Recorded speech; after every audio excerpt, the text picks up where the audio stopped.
Dear student, अगर आप UP polytechnic entrance exam 2021 की तैयारी कर रहे हैं तो इस वीडियो में 2020 का पूरा पेपर मैं सॉल्व करवाया हूं और साथ ही में आपको मैंने इस वीडियो में ये भी बताया है कि इस बार 2021 में किस किस तरह के क्वेश्चन आएंगे। तो इसको मजाक के तौर पर मत लीजिएगा, बस यह एक ही वीडियो काफ़ी है आपकी सफलता के लिए। यानी यह वीडियो देखने के बाद आपको कोई दूसरी वीडियो नहीं देखना है, दूसरा कोर्स भी नहीं पढ़ना है। मात्र एक ही वीडियो में आपकी सफलता के लिए बहुत सारी चीज़ें बताई गई हैं। साथ में आपको 2020 का मैं पेपर भी सॉल्व करवा रहा हूं विथ ट्रिक, यानी ट्रिक के साथ हो गए सारे सवाल और बेहतर और लाजवाब वीडियो लेक्चर आपको देखने को मिलेगा। आपको काफ़ी पसंद आएगा, आप कमेंट करके बताएंगे कि सर मुझे बहुत मज़ा आया।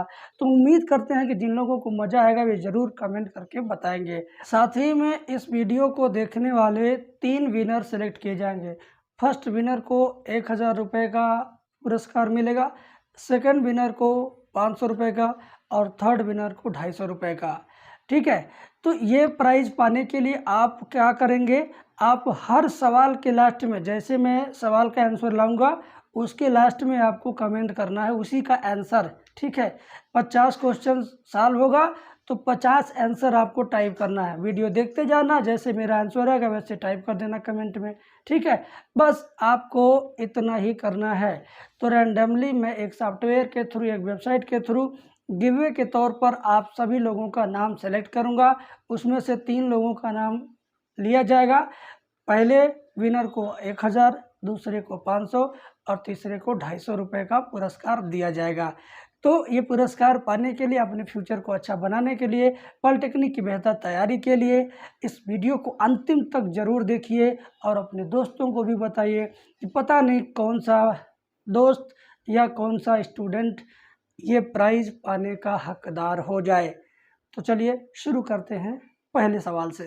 पहला सवाल आपके सामने आ चुका है। इतना आसान सवाल, मैं चाहता हूं कि इसी तरह का सवाल हर साल एग्जाम में पूछा जाए और आप लोग इसे हंसते हंसते सॉल्व करेंगे। देखिए इसको कैसे करना है। पूछा गया x डिग्री का मान क्या होगा।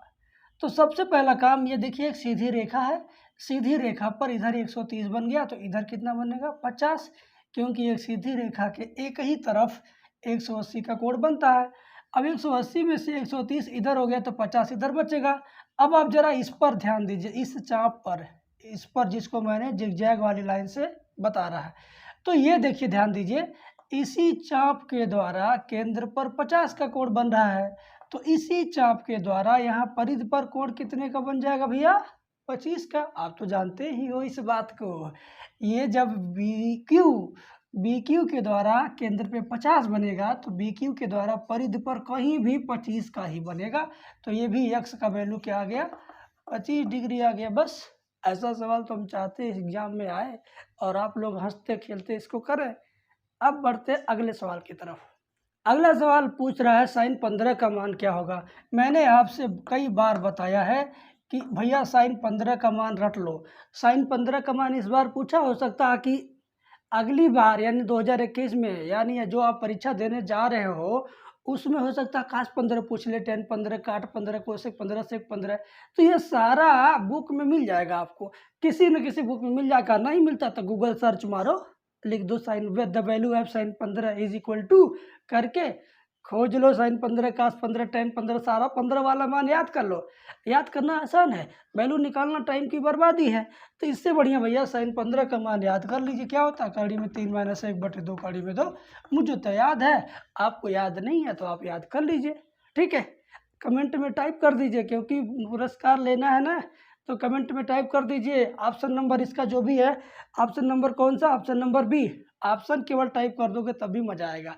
आगे बढ़ते हैं अगले सवाल की तरफ। अगर आप यूपी पॉलिटेक्निक एंट्रेंस एग्जाम की तैयारी कर रहे हैं और अभी तक आप कुछ भी नहीं पढ़ पाए हैं, पूरा फ्रस्ट्रेट हैं और पूरा परेशान है कि आप तैयारी कैसे करेंगे, तो आपके पास अभी वक्त है। अगर डेली का 8 घंटा आप समय दे सकते हैं तो आप मेरा क्लास ज्वाइन कीजिए।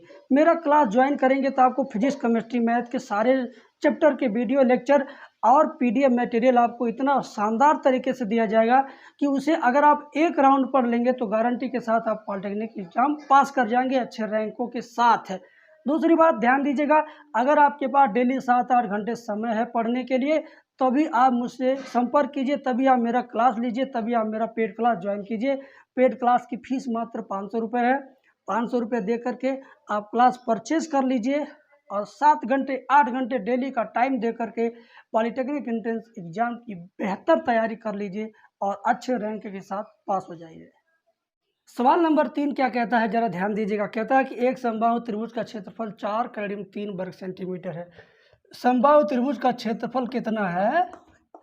4 कड़ी में 3 वर्ग सेंटीमीटर है। ठीक है, तो उसका परिमाप क्या होगा? 4 गो ऑप्शन दिया है। तो भैया पहले तो भुजा निकालो तब ना परिमाप निकलेगा। अब क्षेत्रफल के नीचे क्षेत्रफल का सूत्र लिख दीजिए। क्या होता है? कड़ी में 3/4 भुजा स्क्वायर, आपको याद होना चाहिए, बराबर 4 कड़ी में 3। तो भैया एक काम करो, कड़ी में 3 से कड़ी में 3 ऊपर ऊपर उड़ा दो, उड़ गया। और 4 के गुणा 4 में कर दो 16, तो भुजा स्क्वायर बराबर हो गया 16। तो इस पर से स्क्वायर हटेगा, कड़ी में जाएगा तो भुजा बराबर 4 आ जाएगा। भुजा बराबर क्या आ जाएगा? 4। लेकिन आपको तो परिमाप बताना है ना, तो परिमाप बराबर क्या सूत्र होता है? 3 गुणे भुजा। परिमाप बराबर क्या सूत्र होता है? 3 गुणे भुजा। त्रिभुज रहेगा तो 3 गुणे भुजा, और चतुर्भुज रहेगा तो 4 गुणे भुजा। ठीक है ना? तो ध्यान दो, तो समबाहु त्रिभुज का परिमाप का सूत्र होता है 3 गुणे भुजा, क्योंकि तीनों भुजा आपस में बराबर होती है। तो क्या करेंगे? 3 का गुणा 4 में करेंगे तो 4 × 12 सेंटीमीटर आएगा इसका आंसर। कौन सा विकल्प हुआ सही? तीसरे का 12 सेंटीमीटर, विकल्प नंबर ए। आप भी कमेंट में टाइप कर दीजिए विकल्प ए, क्योंकि 1000, 500 और 250 का प्राइज आपको मिलने वाला है। बहुत तगड़ा प्राइज आपको मिलेगा, आप सोच ना पाइएगा किस तरह का प्राइज आपको मिलेगा। तो लास्ट तक बने रहिए, हर सवाल का कमेंट करते रहिए और देखते रहिए इस सलूशन को और इस वीडियो को। आगे बढ़ते हैं अगले सवाल की तरफ। सवाल नंबर 4 पर गौर कीजिएगा, ध्यान से देखिएगा। दो व्यंजकों का मौसा p+3। ध्यान दीजिएगा, जैसे जैसे मैं पढ़ता जा रहा हूँ वैसे वैसे लिखता जा रहा हूँ। मौसा कितना दिया है? p+3 दिया हुआ है। ठीक है, लौसा दिया हुआ है कितना? ध्यान दीजिएगा बेटा, लौसा दिया हुआ है p³ - 9p² - p + 105। यदि एक व्यंजक p² - 4p - 21 है, यानी एक व्यंजक px को p² - 4p - 21, तो दूसरा व्यंजक इसमें से कौन होगा? 4 गो विकल्प दिया हुआ है। तो ध्यान से सुनिएगा मेरी बात, इत्मीनान से सुनिएगा मेरी बात। हमें दूसरा व्यंजक qx का मान निकालना है। तो मुझे सूत्र पता है इन चारों का, एक मिला जुला करके क्या सूत्र होता है? सूत्र होता है px गुणे qx बराबर मौसा गुणे लौसा, ये होता है सूत्र। तो px के ठीक नीचे px का वैल्यू ये वाला लिख दो, p² - 4p - 21। ठीक है, और इंटू qx लिख दीजिए आप यहाँ पर, बराबर मौसा के ठीक नीचे मौसा का मान p+3 और लौसा के नीचे लौसा का मान लिख दीजिए ये वाला p³ - 9p² - p + 105।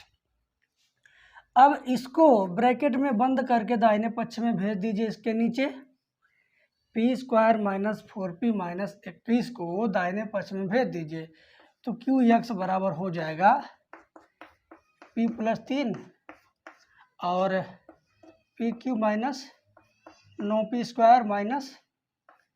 p + 105। ठीक है, अब बटे में चला जाएगा p² - 4p - 4p - 21। अब इसके आगे कैसे करना चला, इसके आगे आप जरा गौर से देखिएगा। अब ध्यान दीजिए, यहाँ पर एक बुद्धि लगाने वाली बात है। सॉल्यूशन करने से आप बच जाओगे, टाइम भी बच जाएगा। क्या? देखो, नीचे वाला निश्चित रूप से ऊपर वाले से कटेगा ही कटेगा, नीचे कुछ बचेगा ही नहीं। तो ठीक समझ लीजिए कि ये 21 दिया हुआ है, यानी 21 से हम अगर 105 में केवल लास्ट वाले से लास्ट वाले में भाग दे दें तो मुझे पता चल जाएगा गुणनखंड क्या होगा। तो देखो 21 से 105 में भाग देंगे तो 21 पचे 105 होता है, तो यानी 21 गुणे 5, 21 यहाँ है तो यानी 5 और बचेगा। 21 गुणे 5 में से 21 यहाँ है तो समझो 21 वाला कटेगा, यानी ये वाला जो ब्रैकेट है इसकी जगह पर हम क्या लिखेंगे आपको मैं समझाता हूँ। इसकी जगह पर, ठीक है, इसकी जगह पर क्या लिखेंगे, हम लिखेंगे p+5 और दूसरे ब्रैकेट में एकदम यही लिख दो, एकदम यही लिख दो, बिना कुछ सोचे समझे, बिना कुछ सोचे समझे। ऐसा क्यों? क्योंकि विकल्प में सारा कुछ बिना बटा का दिया हुआ है, विकल्प में कोई ऐसा चीज़ नहीं जिस जो बटे में हो, सिंपल सिंपल गुणनखंड दिया है। इसका मतलब हुआ ये नीचे वाला कटेगा तो नीचे वाला जरूर ऊपर आएगा। 21 का 5 में गुणा करोगे तो इतना आएगा, मतलब इस ब्रैकेट का इसमें गुणा करोगे तो तुम यही पाओगे। ये मैं कैसे लिखा हूँ इसका तरीका आपको बताना चाहता हूँ। क्या तरीका है, हम इससे भाग दे दिए 105 में तो मुझे पता चल गया 5 आएगा, 5 आएगा, इसका मतलब प्लस में आएगा माइनस में, तो आएगा प्लस में। क्यों? क्योंकि +5 गुणे -21 करेंगे तभी ना आएगा -105। बोलिए, बात को समझिएगा, ये भी माइनस से रहेगा, ठीक है। -5 गुणे -21 करेंगे तब आएगा उतना, माइनस गुणे माइनस प्लस हुआ 21 पचे 105, सही है। अब देखो ये तो कट जाएगा, ये दोनों ब्रैकेट बच गया, इसी का गुणा कर देंगे, हमारा आंसर आ जाएगा p गुणे p² और p गुणे 5 -5p और 3p + 3p और प्लस 3 पचे 15 -15 होगा, प्लस गुणे माइनस -15, तो 5 में से 3 जाएगा, कितना बचेगा p² - 2p -15, p² - 2p -15 देखते हैं किस विकल्प में मौजूद है। p² - 2p -15 ये है आपके पहले ही ऑप्शन में मौजूद है, p² - 2p -15। आगे समझ में? बोलियो, आगे ना। इसका भी आंसर आप कमेंट में टाइप कर दीजिए। अगर आंसर नहीं टाइप कर सकते हैं तो विकल्प टाइप कर दीजिए, ऑप्शन नंबर ए, चौथे का ऑप्शन नंबर ए, ठीक है। अलग अलग कमेंट में, एक ही कमेंट में नहीं टाइप करना, अलग अलग कमेंट में, क्लियर। आगे बढ़ते हैं अगले सवाल की तरफ। अब 5वां सवाल देखिए, 5वां सवाल बहुत ही अच्छा सवाल है। दिया है 1/3 x² - 2x - 9 का एक गुणनखंड इसमें से कौन है। तो सबसे पहले तो 4 ऑप्शन दिया है, चारों ऑप्शन में से 2 ऑप्शन बिल्कुल नहीं होगा, ठीक है। बटा में 3 है, यहाँ पे बटे में 3 है, इसका मतलब आंसर में भी बटे में 3 होगा। सी वाले आंसर में बटा में 3 है नहीं, तो सी वाला वैसे ही गलत हो गया। डी वाला तो कुछ पता नहीं चल रहा क्या है, केवल ए वाला और बी वाला, इन्हीं दोनों में से कोई एक आंसर है। तो ध्यान दीजिए, ए वाला ऑप्शन और बी वाला ऑप्शन में अंतिम के संख्याओं का गुणा करने पे -9 किस में आएगा, पहले वाले विकल्प में कि लास्ट वाले बी वाले में। ए वाला और बी वाला इन्हीं दोनों में से कोई एक सही है। अरे यार समझो तुम, ए वाला क्या लिखा है, 1/3 x + 3 x - 9, ठीक है। फिर इसमें दिया है 1/3 x + 3 x + 9। ध्यान दो, गुणनखंड जब करेंगे, ध्यान दीजिएगा, सवाल आपका ये है, तो 3 9 27, 3 दूनी 6, 3 9 27 -27 आना चाहिए। तो -27 इसका गुणा करने पर कभी नहीं आएगा, 9 3 27 नहीं आएगा, -27 नहीं आएगा ना, +27 आ रहा है ना, 9 3 27, तो ये ऐसा रिजेक्ट हो गया। -9 गुणे +3 तो माइनस गुणे प्लस माइनस होता है, 9 3 27, ये वाला सही है। अगर आप विकल्प से करना चाहें तो ऐसे कर सकते हैं, टाइम बच जाएगा आपका, ठीक है। और अगर गुणनखंड करना चाहते हैं तो गुणनखंड करना मैं बता दे रहा हूँ, लेकिन ये थोड़ा लंबा प्रोसीजर होगा, आपको तो शॉर्टकट ही अपनाना चाहिए। देखिए कैसे होगा, हम 3 का गुणा सब में कर देंगे, तो 3 ऊपर वाले में नहीं होगा, इसमें नहीं होगा, तो 3 दूनी 6x - 3 27 होल अपॉन 3, गुणा करेंगे 9 3 27, 9 में से 3 जाएगा 6, तो x² - 9x + 3x - 27 whole upon 3। फिर x कॉमन लेंगे इसमें से, तो x - 9 + 3 कॉमन लेंगे तो x - 9 होल अपॉन 3। अब x + 3 एक ब्रैकेट में, अगला ब्रैकेट में x - 9, दोनों देखिए कॉमन हो जाएगा, और ये जो बटे का 3 है यहाँ शुरू में ऐसे लिख दीजिए, तो आपका ये आंसर आ गया। ठीक है, तो गुणनखंड करके लाइए, चाहे ऐसे ही दिमाग लगा लीजिए कि किसका किसका गुणा करने पर -27 आएगा। ये क्या -27 है ना, तो -27 3 27, इसी में -27 आएगा, इसमें नहीं आएगा, तो ये ना, तो ये गलत है, ये सही है। जान गए ना? कमेंट में लिख दो कौन सा ऑप्शन सही है। ठीक है, आगे बढ़ते हैं। अगर आप यूपी पॉलिटेक्निक एंट्रेंस एग्जाम की तैयारी कर रहे हैं और अभी तक आप कुछ भी नहीं पढ़ पाए हैं, पूरा फ्रस्ट्रेट हैं और पूरा परेशान है कि आप तैयारी कैसे करेंगे, तो आपके पास अभी वक्त है। अगर डेली का 8 घंटा आप समय दे सकते हैं तो आप मेरा क्लास ज्वाइन कीजिए। मेरा क्लास ज्वाइन करेंगे तो आपको फिजिक्स, केमिस्ट्री, मैथ के सारे चैप्टर के वीडियो लेक्चर और पीडीएफ मटेरियल आपको इतना शानदार तरीके से दिया जाएगा कि उसे अगर आप एक राउंड पढ़ लेंगे तो गारंटी के साथ आप पॉलिटेक्निक एग्जाम पास कर जाएंगे अच्छे रैंकों के साथ है। दूसरी बात ध्यान दीजिएगा, अगर आपके पास डेली 7-8 घंटे समय है पढ़ने के लिए, तभी आप मुझसे संपर्क कीजिए, तभी आप मेरा क्लास लीजिए, तभी आप मेरा पेड क्लास ज्वाइन कीजिए। पेड क्लास की फ़ीस मात्र 500 रुपये है। 500 रुपये दे करके आप क्लास परचेज कर लीजिए और 7 घंटे 8 घंटे डेली का टाइम दे करके पॉलिटेक्निक एंट्रेंस एग्जाम की बेहतर तैयारी कर लीजिए और अच्छे रैंक के साथ पास हो जाइए। अब ये सवाल नंबर 6 है। सवाल नंबर 6 में देखिए बहुत आसान सा तरीका है, मैं इसका आपको 2 तरीका बताऊंगा। पहला तरीका तो ये सारणी वाला जैसे फॉर्मेट में दिया वैसे, दूसरा तरीका एकदम सिंपल, एकदम आसान, एकदम बच्चों वाला तरीका। लेकिन कौन सा तरीका आपको अच्छा लगेगा वो आप अपना एग्जाम में यूज़ कर लेना, ठीक है। अब बाद में कमेंट करके इसका आंसर भी कमेंट में टाइप करो भाई, क्योंकि जानते ही हो, ठीक है ना। तो वजन दिया है, ध्यान दीजिएगा कि नीचे दी गई सारणी में किसी कक्षा में 15 लड़कों का वजन निम्न प्रकार से है। 15 लड़के हैं, गिनती नहीं करना कितने लड़के हैं, 15 गो हैं भैया। पहले ही आपको हिंट मिल गया, ये नीचे वाला जोड़ने पर 15 आएगा, हम जोड़ के चेक करेंगे तभी 15 ही आएगा। देखिए 2 3 5 4 9 5 14 15 हो गया। और देखो क्या कह रहा है कि वजन, 2 लड़के ऐसे हैं जिनका वजन 31 किलो, 3 लड़के ऐसे हैं जिनका वजन 34 किलो, 4 गो लड़के ऐसे हैं जिनका वजन 35 किलो, 5 बच्चों का 36, एक बच्चे का 37 किलो वजन है।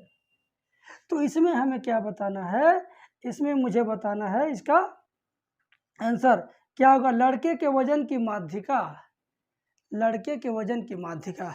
भैया ध्यान दीजिए, हम एक कॉलम ऐसे बनाते हैं, इसको सॉल्व करने के लिए इस तरह से कॉलम बनाएंगे। पहले लिख देंगे क्या, 31 34 35 36 37, 31 34 35 36 37। एक और कॉलम बनाएंगे, 2 3 4 5 1, 2 3 4 5 1। फिर एक और बनाएंगे, क्या है, 2 को ढकेल देंगे, यहाँ 2 आ गया, 3 को ढकेल के यहाँ कर देंगे 3, ना ना ना ना ना, अब 2 में 3 जोड़ के यहाँ लाएंगे 5, 5 में 4 जोड़ के यहाँ लाएंगे 9, 9 5 14, 14 1 15। कैसे होता है, पहले वाला सीधे ढकेल दो, फिर इसको इसमें जोड़ो यहाँ लिखो, इसमें जोड़ो यहाँ लिखो, इसमें जोड़ो यहाँ लिखो, इसमें जोड़ो यहाँ लिखो, मतलब का ऐसे ऐसे ऐसे ऐसे ऐसे जोड़ना है, समझ गए। जोड़ने का रूल यही है। अब क्या करेंगे, लास्ट में 15 आ गया, ठीक है।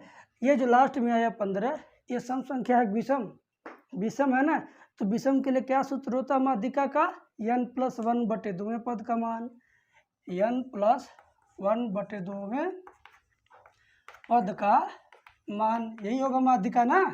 तो n का मान क्या है, 15 + 1/2, 15 1 16/2 यानी 8 आएगा, तो 8वें पद का मान, ठीक है, 8 आ गया। अब बताओ भैया, ये जो 8 है ना, इसमें से किसके ज़्यादा नज़दीक है, ये जो 8 है, ये 8 किसके ज़्यादा करीब है, किसके दिल के करीब है। आप कहोगे गुरुजी 9 के करीब ज़्यादा है, ये 8 9 के करीब ज़्यादा है ना। तो जब 9 के दिल के पास मिल गया 8, तो 9 वाले को घेर दो। अब इसी लाइन को पकड़ते आ जाओ आ जाओ आ जाओ आ जाओ आ जाओ आ जाओ, कौन मिल गया, 35। तो इसका आंसर आएगा कितना, इसका आंसर आ जाएगा 35, इसका आंसर आ जाएगा 35। माध्यिका कितना है, उनके लड़कों के वजन का है 35 है। ये रहा सारणी वाला तरीका, लेकिन बच्चों हम डिटेल वीडियो बनाए हैं, आप भले समय लगेगा, आपका टाइम खर्च होगा, लेकिन आपको मैं और भी इसका तरीका बता दे रहा हूँ, उसको भी आप जान लीजिए, सारड़ी फारड़ी मिटा दे रहा हूँ। ठीक है, चलिए, आप सिंपल वाला माध्यिका निकालना जानते हो तो ये सिंपल वाला है, सिंपल बना दो, नहीं सिंपल है सिंपल बना दो ज़बरदस्ती। देखो कैसे है, माध्यिका निकालने के लिए मुझे क्या करना होता है, बढ़ते क्रम में लिखें चाहे घटते क्रम में लिखें, यही ना होता है। तो वजन, वजन क्या, वजन बढ़ते क्रम में है ही, 31 34 35 36 37, वजन बढ़ते क्रम में है ही। लेकिन लेकिन लेकिन कैसे, 31 कितना बार लिखना, 2 बार, तो 2 बार 31 हो गया। चलो 34 क्या बार लिखना, 3 बार लिख दो जल्दी जल्दी, 34 34 34। 35 क्या बार, 4 बार, जल्दी जल्दी लिखो भाई, तो टाइम कम है ना, परीक्षा है, परीक्षा चल रही है। 34 4 बार, अरे अरे 35 35 4 बार है ना, तो 1 बार 2 बार 3 बार 4 बार। अब 36 5 बार, 36 36 36 36, 1 2 3 4, एक बार और लिख दो 36 36 5 बार हुआ। अब क्या होगा, 37 एक बार, 37 एक बार हुआ, 1 बार 2 बार 3 बार 4 बार 5 बार हुआ क्या, 36। देखो 36 5 बार, 37 एक बार। ठीक है, अब अगर तुम गिनोगे को कितना बार लिखा है तो टोटल 15 गो है। देखो 1 2 3 4 5 6 7 8 9 10 11 12 13 14 15 15 है। इसी में बताना है कि माध्यिका कितना है। ठीक है ना, तो पदों की संख्या 15 है, तो 15 प्लस 1 बटे 2 पद का मान, 15 16 16 बटे 2 करेंगे तो 8वें पद का मान। तो शुरुआत से 8वां नंबर पे कौन आएगा वह आंसर होगा। शुरुआत से 1 2 3 4 5 6 7 8, 8वां नंबर पे हमारा 35 मिल गया। तो हम इसे ऐसे भी कर सकते हैं, और चाहे पहले वाला मेथड करो चाहे अब की वाला मेथड करो, दोनों बात एक ही है, दोनों में 35 35 आंसर आया। तो अब आपकी बारी है कि कमेंट में 35 टाइप कर दीजिए, कर दीजिए भैया, कर दीजिए, पहली बार इनाम दे रहे हैं दिल खोल के। ठीक है, आगे बढ़ते हैं अगले सवाल की तरफ। 7 नंबर सवाल पर जरा गौर कीजिएगा, बड़ा मजा आएगा, बड़ा मजा आएगा सही में जी। देखो, एक लंबवृत्तीय शंकु की त्रिज्या ऊंचाई का अनुपात 5:12 है, त्रिज्या r और ऊंचाई h 5 और 12 है। ये भाई लंबवृत्तीय शंकु कैसा होता है, ऐसा न होता है त्रिभुज जैसा, बोलो बोलो भाई, ये 5 है और ये 12 है, तो ये कर्ण को निकालोगे तो ये 13 आ जाएगा ना, बोलो मेरी बात ध्यान दो, कर्ण निकालोगे 13 आ जाएगा ना, कैसे नहीं आएगा। समकोण त्रिभुज में यार 12 का स्क्वायर 15 और 5 का स्क्वायर दोनों जोड़ोगे तो जाएगा 169, वर्गमूल निकालोगे 13 आएगा, 13 ना, तिरछी ऊंचाई 13। लेकिन विकल्प में 13 नहीं दिया है, तो उसका भी उपाय है। क्या उपाय है, देखिए 5 और 12 है, आयतन 25 12 घन सेंटीमीटर, आयतन से मतलब मत रखो, शंकु की तिरछी ऊंचाई बताना है ना। तो जब त्रिज्या और ऊंचाई दे दिया है, तिरछी ऊंचाई पूछ रहा है, आपको भरमाने के लिए आयतन भी दे दिया है, तो भरम में मत पड़िए, हमारी बुद्धि लीजिए। देखिए कैसे नहीं आएगा, देखिए आयतन 25 12 है, तो शंकु की तिरछी ऊंचाई क्या होगी, 24 25 26 27, कौन होगा। तो जब हमारे हिसाब से 5 12 ये तिरछी ऊंचाई 13 आ गया, तो इसका मतलब चाहे 13 होगा, चाहे इसके पहाड़ा में पड़ने वाली कोई संख्या, या तो 13 या तो 26 या तो 39 या तो 53 13 पहाड़ा में पड़ने वाली कोई भी संख्या है, शंकु की तिरछी ऊंचाई होगी, बाकी दूसरा कुछ नहीं होगा। तो कौन से विकल्प में ऐसा संख्या है जो 13 पहाड़ में पड़ेगा, 24 25 26 27। ऑप्शन नंबर सी ऐसा है जो 13 से कटेगा, 13 पहाड़ में पड़ेगा। ठीक है, तो हम इसको 26 मान लेंगे, 13 नहीं मानेंगे। क्यों, क्योंकि हमारे हिसाब से 13 आया। अब मान लो अगर इनका दुगुना कर दे, इसका दुगुना कर दे, तो 13 का भी दुगुना करना पड़ेगा ना, ये 10 रहे ये 24 रहे तो ये 26 आएगा। ठीक है, अब आप अगर आयतन में जाओगे, आयतन का सूत्र लगा हुआ करके लाओगे ना, तो आपका ये त्रिज्या आएगा जानते हो कितना, 10 आएगा, ऊंचाई आएगा जानते हो कितना, 24 आएगा। ऑटोमेटिक तब 26 वो वही करेगा। पाइथागोरस लगा के निकालोगे तो टाइम खराब होगा, आई बुद्धि लगा लोगे तो मज़ा आ जाएगा, आएगा मज़ा। आगे बढ़ते हैं। अगर आप यूपी पॉलिटेक्निक एंट्रेंस एग्जाम की तैयारी कर रहे हैं और अभी तक आप कुछ भी नहीं पढ़ पाए हैं, पूरा फ्रस्ट्रेट हैं और पूरा परेशान है कि आप तैयारी कैसे करेंगे, तो आपके पास अभी वक्त है। अगर डेली का 8 घंटा आप समय दे सकते हैं तो आप मेरा क्लास ज्वाइन कीजिए। मेरा क्लास ज्वाइन करेंगे तो आपको फिजिक्स, केमिस्ट्री, मैथ के सारे चैप्टर के वीडियो लेक्चर और पीडीएफ मटेरियल आपको इतना शानदार तरीके से दिया जाएगा कि उसे अगर आप एक राउंड पढ़ लेंगे तो गारंटी के साथ आप पॉलिटेक्निक एग्जाम पास कर जाएंगे अच्छे रैंकों के साथ। है दूसरी बात ध्यान दीजिएगा, अगर आपके पास डेली 7-8 घंटे समय है पढ़ने के लिए तभी आप मुझसे संपर्क कीजिए, तभी आप मेरा क्लास लीजिए, तभी आप मेरा पेड क्लास ज्वाइन कीजिए। पेड क्लास की फीस मात्र 500 रुपये है।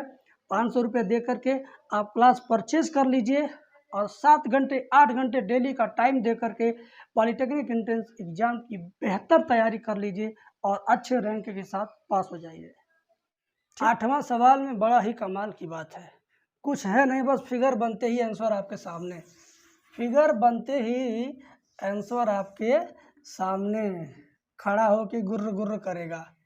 खड़ा होके क्या क्या करेगा?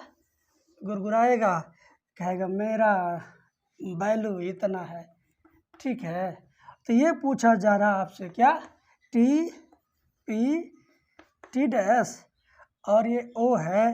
पूछा गया कि ए पी टी डैश का मान बताना है। ए पी टी डैश यानी इसका एक्स का वैल्यू बताना है। भैया सुनो मेरी बात, कुछ मत करना, एक अंगुली यहाँ रखना, एक अंगुली यहाँ रखना, दोनों सन सन सन सन सन सन सन सन चला के यहाँ मिला देना, ऐसे मिला दो। अब क्या होगा रूल, इस जीवा द्वारा केंद्र पर 140, तो इसी जीवा द्वारा परिधि पर इसका आधा 70 बन गया।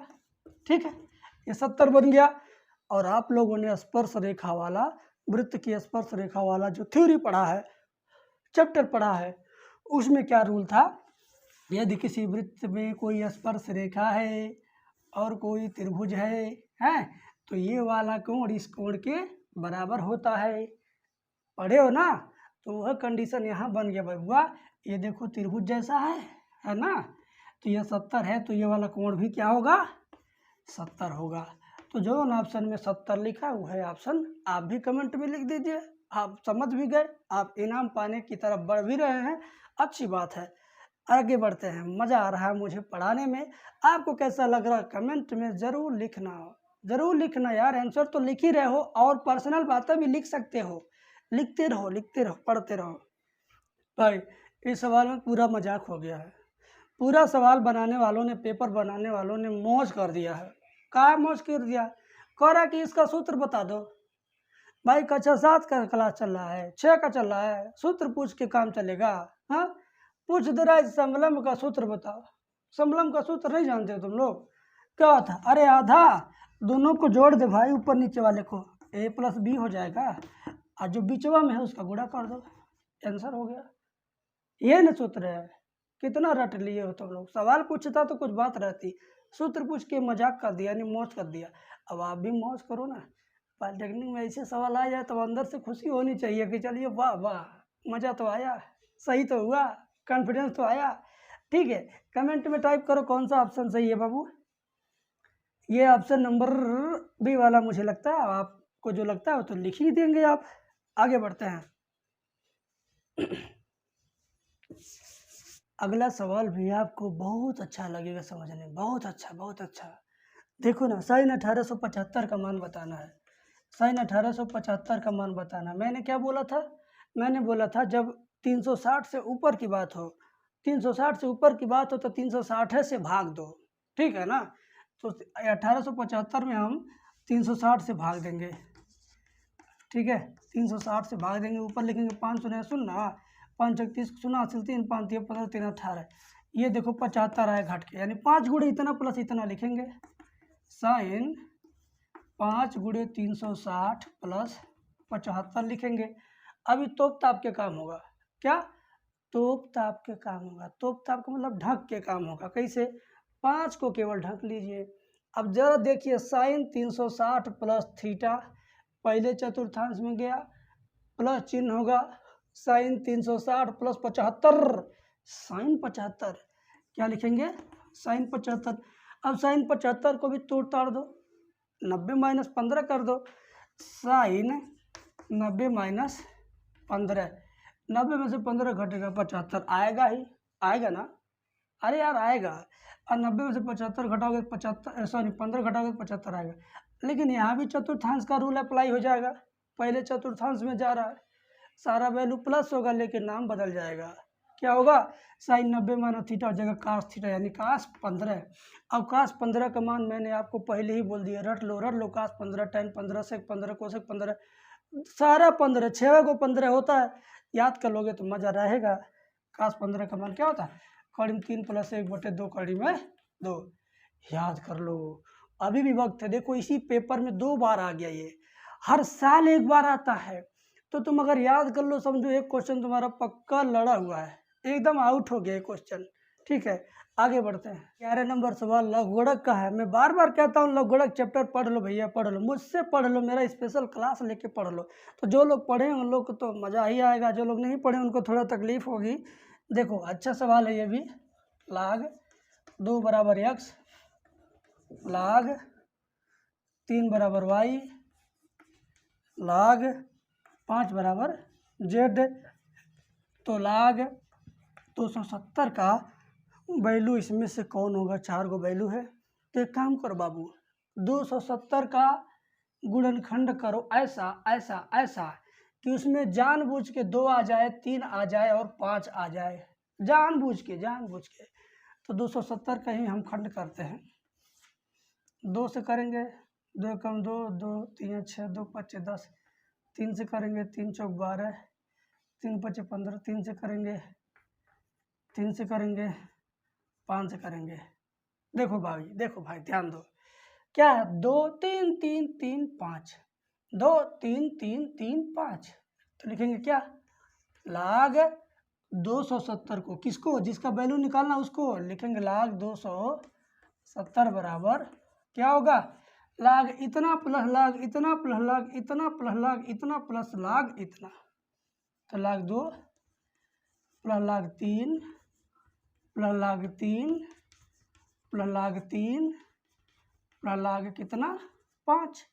3 को देखो 3 बार लिखा गया क्योंकि यहाँ पर 3 बार 3 है। ठीक है, अब हम काम करेंगे क्या, लाग 2 का वैल्यू यहाँ से रखेंगे x, इसका वैल्यू देखो y, इसका वैल्यू देखो y, इसका भी वैल्यू y और इसका वैल्यू देखो z। तो x प्लस y जोड़ेंगे तो जाएगा 3y प्लस z, यही इसका आंसर है।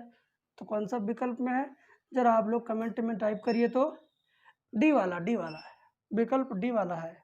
इन्वर्टर टोई कर रहा है, आ रही लाइट जा रही लाइट, लेकिन मेहनत से आप जब पढ़ोगे तभी मजा आएगा। देखो मैं मेहनत से पढ़ा रहा हूँ, एकदम पसीना हो गया ना, हो सकता है पूरा भीग जाए, अभी तो आधा भीगा सीना, हो सकता है पूरा पसीना से मेरा सीना भीग गया, अब पूरा पेट और भी भीग जाएगा। बैक साइड तो 100%, फ्रंट साइड पे अभी कुछ 30-40% है। तो बाबू मेहनत करो, मज़ा आएगा। देखो कितना मेहनत से पढ़ा रहा हूँ, पसीना मुझे पता ही नहीं चल रहा, लेकिन आप लोग जब पढ़ोगे तो आप लोग को पसीना का असर बुझाएगा, कहोगे अरे पंखा चलाओ, ये चलाओ, वो चलाओ, है ना, ये दिक्कत वो दिक्कत। लेकिन आप लोग भी एक बार संघर्ष करो, एग्ज़ाम नज़दीक आ गया है। ठीक है, आगे बढ़ते हैं अगले सवाल की तरफ। 12 नंबर सवाल द्विघात समीकरण का सवाल है। ऑप्शन देख करके आप लग जाओगे, लटक जाओगे। क्या करना है, x प्लस 1/x बराबर 10/3। तो बताना आपको चारों विकल्पों में से कौन सा विकल्प 100% सही है। तो 100% हो सकता है कोई विकल्प सही होगा कि नहीं होगा, चेक करते हैं। x का x में गुणा करेंगे, x² + 1 होल अपॉन x हो जाएगा 10/3। तिरछी तिरछा गुणा करो, 3x² + 3 बराबर 10 × x 10x। इसको लाओ बाएं पक्ष में, 3x² - 10x + 3 बराबर 0, 3 3 का 9, 9 1 का 9, 9 9 1 10, 3x² - 9x - x + 3 बराबर 0। एक अच्छा 8 का काम कर रहा हूँ, ना तो तेजी चल रहा हूँ। तो 3x कॉमन लेंगे, -1 कॉमन लेंगे, x - 3। तो x माइनस 3 एक ब्रैकेट में, अगले ब्रैकेट में 3x माइनस 1। ठीक है, तो एक काम करेंगे, x बराबर 3 आ गया और x बराबर प्लस का 1/3 आ गया। तो x बराबर 3, x बराबर प्लस 1/3। ठीक है, तो 3 और प्लस 1/3 कहाँ पर है? ये तो ए में नहीं है, बी में नहीं है, सी में नहीं है, इसका मतलब इसका आंसर डी वाला है। इनमें से कोई नहीं। वैसे बच्चे हैं, इसमें गलतियां कर सकते हैं, गलती ना करिएगा तो ज़्यादा बेस्ट होगा। ऐसे सवाल 2-4 को ज़रूर आप परीक्षा के लिए तैयार करिए, किसी भी किताब से, चाहे जिस किताब को आप पढ़ते हो, अरिहंत का, उपकार का, किसी भी प्रकाशन का, तो उसमें से आप इस तरह का 3-4 सवाल खोज के, जानबूझ के खोजिए, हल करिए, क्योंकि ऐसे 1-2 सवाल एग्जाम में, हर साल एग्जाम में आते हैं। तो आप अपनी बेहतर तैयारी के लिए मेरी बात जरूर मानिएगा। अगर आप यूपी पॉलिटेक्निक एंट्रेंस एग्जाम की तैयारी कर रहे हैं और अभी तक आप कुछ भी नहीं पढ़ पाए हैं, पूरा फ्रस्ट्रेट हैं और पूरा परेशान है कि आप तैयारी कैसे करेंगे, तो आपके पास अभी वक्त है। अगर डेली का 8 घंटा आप समय दे सकते हैं तो आप मेरा क्लास ज्वाइन कीजिए। मेरा क्लास ज्वाइन करेंगे तो आपको फिजिक्स, केमिस्ट्री, मैथ के सारे चैप्टर के वीडियो लेक्चर और पीडीएफ मटेरियल आपको इतना शानदार तरीके से दिया जाएगा कि उसे अगर आप एक राउंड पढ़ लेंगे तो गारंटी के साथ आप पॉलिटेक्निक एग्जाम पास कर जाएंगे अच्छे रैंकों के साथ। दूसरी बात ध्यान दीजिएगा, अगर आपके पास डेली 7-8 घंटे समय है पढ़ने के लिए, तभी आप मुझसे संपर्क कीजिए, तभी आप मेरा क्लास लीजिए, तभी आप मेरा पेड क्लास ज्वाइन कीजिए। पेड क्लास की फीस मात्र 500 रुपये है। 500 रुपये दे करके आप क्लास परचेज कर लीजिए और 7 घंटे 8 घंटे डेली का टाइम दे करके पॉलिटेक्निक एंट्रेंस एग्जाम की बेहतर तैयारी कर लीजिए और अच्छे रैंक के साथ पास हो जाइए। अब ये 13 नंबर सवाल आपको डराया, धमकाया? आप अगर मेरे चैनल से शुरू से पढ़े हो, अगर मेरा पेड क्लास ज्वाइन करके पढ़े हो, तो आप इसको मुस्कुरा के सॉल्व कर देंगे, और नहीं भी पढ़े हो तो ये वीडियो देखने के बाद सॉल्व कर देंगे। ज़रा गौर से देखिएगा कैसे इसको करना है। इसका आंसर तो पूरी दुनिया जानती है, लेकिन मैं आपको बताना चाहूँगा। सी को ऊपर खींच ले, नीचे वाला ऊपर जाएगा बी के पास, तो प्लस का सी जाएगा ऊपर तो माइनस सी होगा, तो यानी बी माइनस सी होगा। ध्यान दीजिएगा, हम केवल एक ही पोर्शन ज़्यादा समझाएंगे, बाकी इसको ज़्यादा नहीं समझाएंगे। काहे से जो बात इसमें वही बात इसमें, वही बात इसमें, तो हम एक ही चीज़ को ज़्यादा अच्छे समझाएंगे। बी ऊपर है, रहने दो, सी नीचे से ऊपर जाएगा तो माइनस सी हो जाएगा, तो क्या हो जाएगा? बी माइनस सी। ये जो बी और सी का संबंध ऐसा बन जाएगा। अब घात का घात में गुणा होगा ऐसे, ठीक है, घात का घात में गुणा होगा। तो एक काम कर लो, देखो ध्यान दो, A minus B into A plus B, A square minus B square, यानी B square minus C square हो जाएगा, बी माइनस सी गुणे B plus B square minus C square. और क्या होगा? अब माइनस ए का गुणा बचा हुआ है, तो माइनस ए का इसमें दोनों में कर दो, माइनस ए बी माइनस गुणे प्लस ए सी। ठीक है, माइनस ए बी और प्लस ए सी। तो हम पहले वाले से क्या पा गए? इतना कुछ पा गए, लेकिन ये क्या घात है? घात किसके ऊपर लगा है? एक्स के ऊपर। किसके ऊपर? एक्स के ऊपर। ऐसे लग जाएगा, ये समझ गए भाई? अब इनटू एक्स के ऊपर फिर लगेगा घात, तो जैसे ये बी सी था तो B square minus C square हुआ, ऐसे ये सी ए है तो क्या हो जाएगा? सी स्क्वायर माइनस ए स्क्वायर। हाँ, माइनस ए का गुणा करेंगे, माइनस ए का गुणा करेंगे इसमें, तो माइनस ए बी और प्लस ए सी। देखो ध्यान दो, minus A B plus A C, कैसे यहाँ हो जाएगा? Minus B C plus B A, minus B C plus B A, और गुणे एक्स के ऊपर इधर A square minus B square हो जाएगा, इसी हिसाब से जिस हिसाब से पीछे मैं बताया हूँ। और क्या होगा? माइनस सी ए और प्लस सी बी। भाई ध्यान दो, यक्स के ऊपर इतना घात, यक्स के ऊपर इतना घात, यक्स के ऊपर इतना घात, तो यक्स के ऊपर सारी घातों को हम एक में जोड़ेंगे, और जब एक में जोड़ेंगे तो और ज़्यादा मजा आएगा। तो जोड़ लेते हैं भैया, इसको मिटा देते हैं, हम इनके बीच में जोड़ का चिन्ह लगा देते हैं, तो समझ लिए जोड़ दिया मैंने। ये टोटल एक्स के ऊपर घात बन गया, यहाँ से लेके वहाँ तक। अरे बाप रे बाप, इतना बड़ा। तो minus plus B square minus B square plus a square minus a square plus c square minus a square, minus A B plus a b, देखो ये ए बी है, plus A c minus a सी, देखो, और minus B C plus b c, सारा घात cut गया। तो x के ऊपर क्या आ गया? जीरो घात। यक्स के ऊपर जीरो घात का वैल्यू 1 होता है। किसी भी संख्या के ऊपर, किसी भी अल्फ़ाबेट ABCD के ऊपर, XYZ के ऊपर, किसी भी चीज़ के ऊपर अगर जीरो घात लग जाता है तो उसका वैल्यू 1 आता है।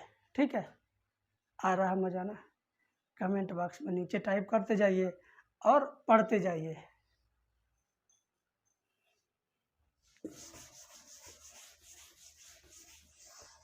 चौदह वाले सवाल में, 14 नंबर के सवाल में फिर मौज कर दिया एग्जाम पूछने वालों ने, सवाल पूछने वालों ने, पेपर बनाने वालों ने मौज कर दिया।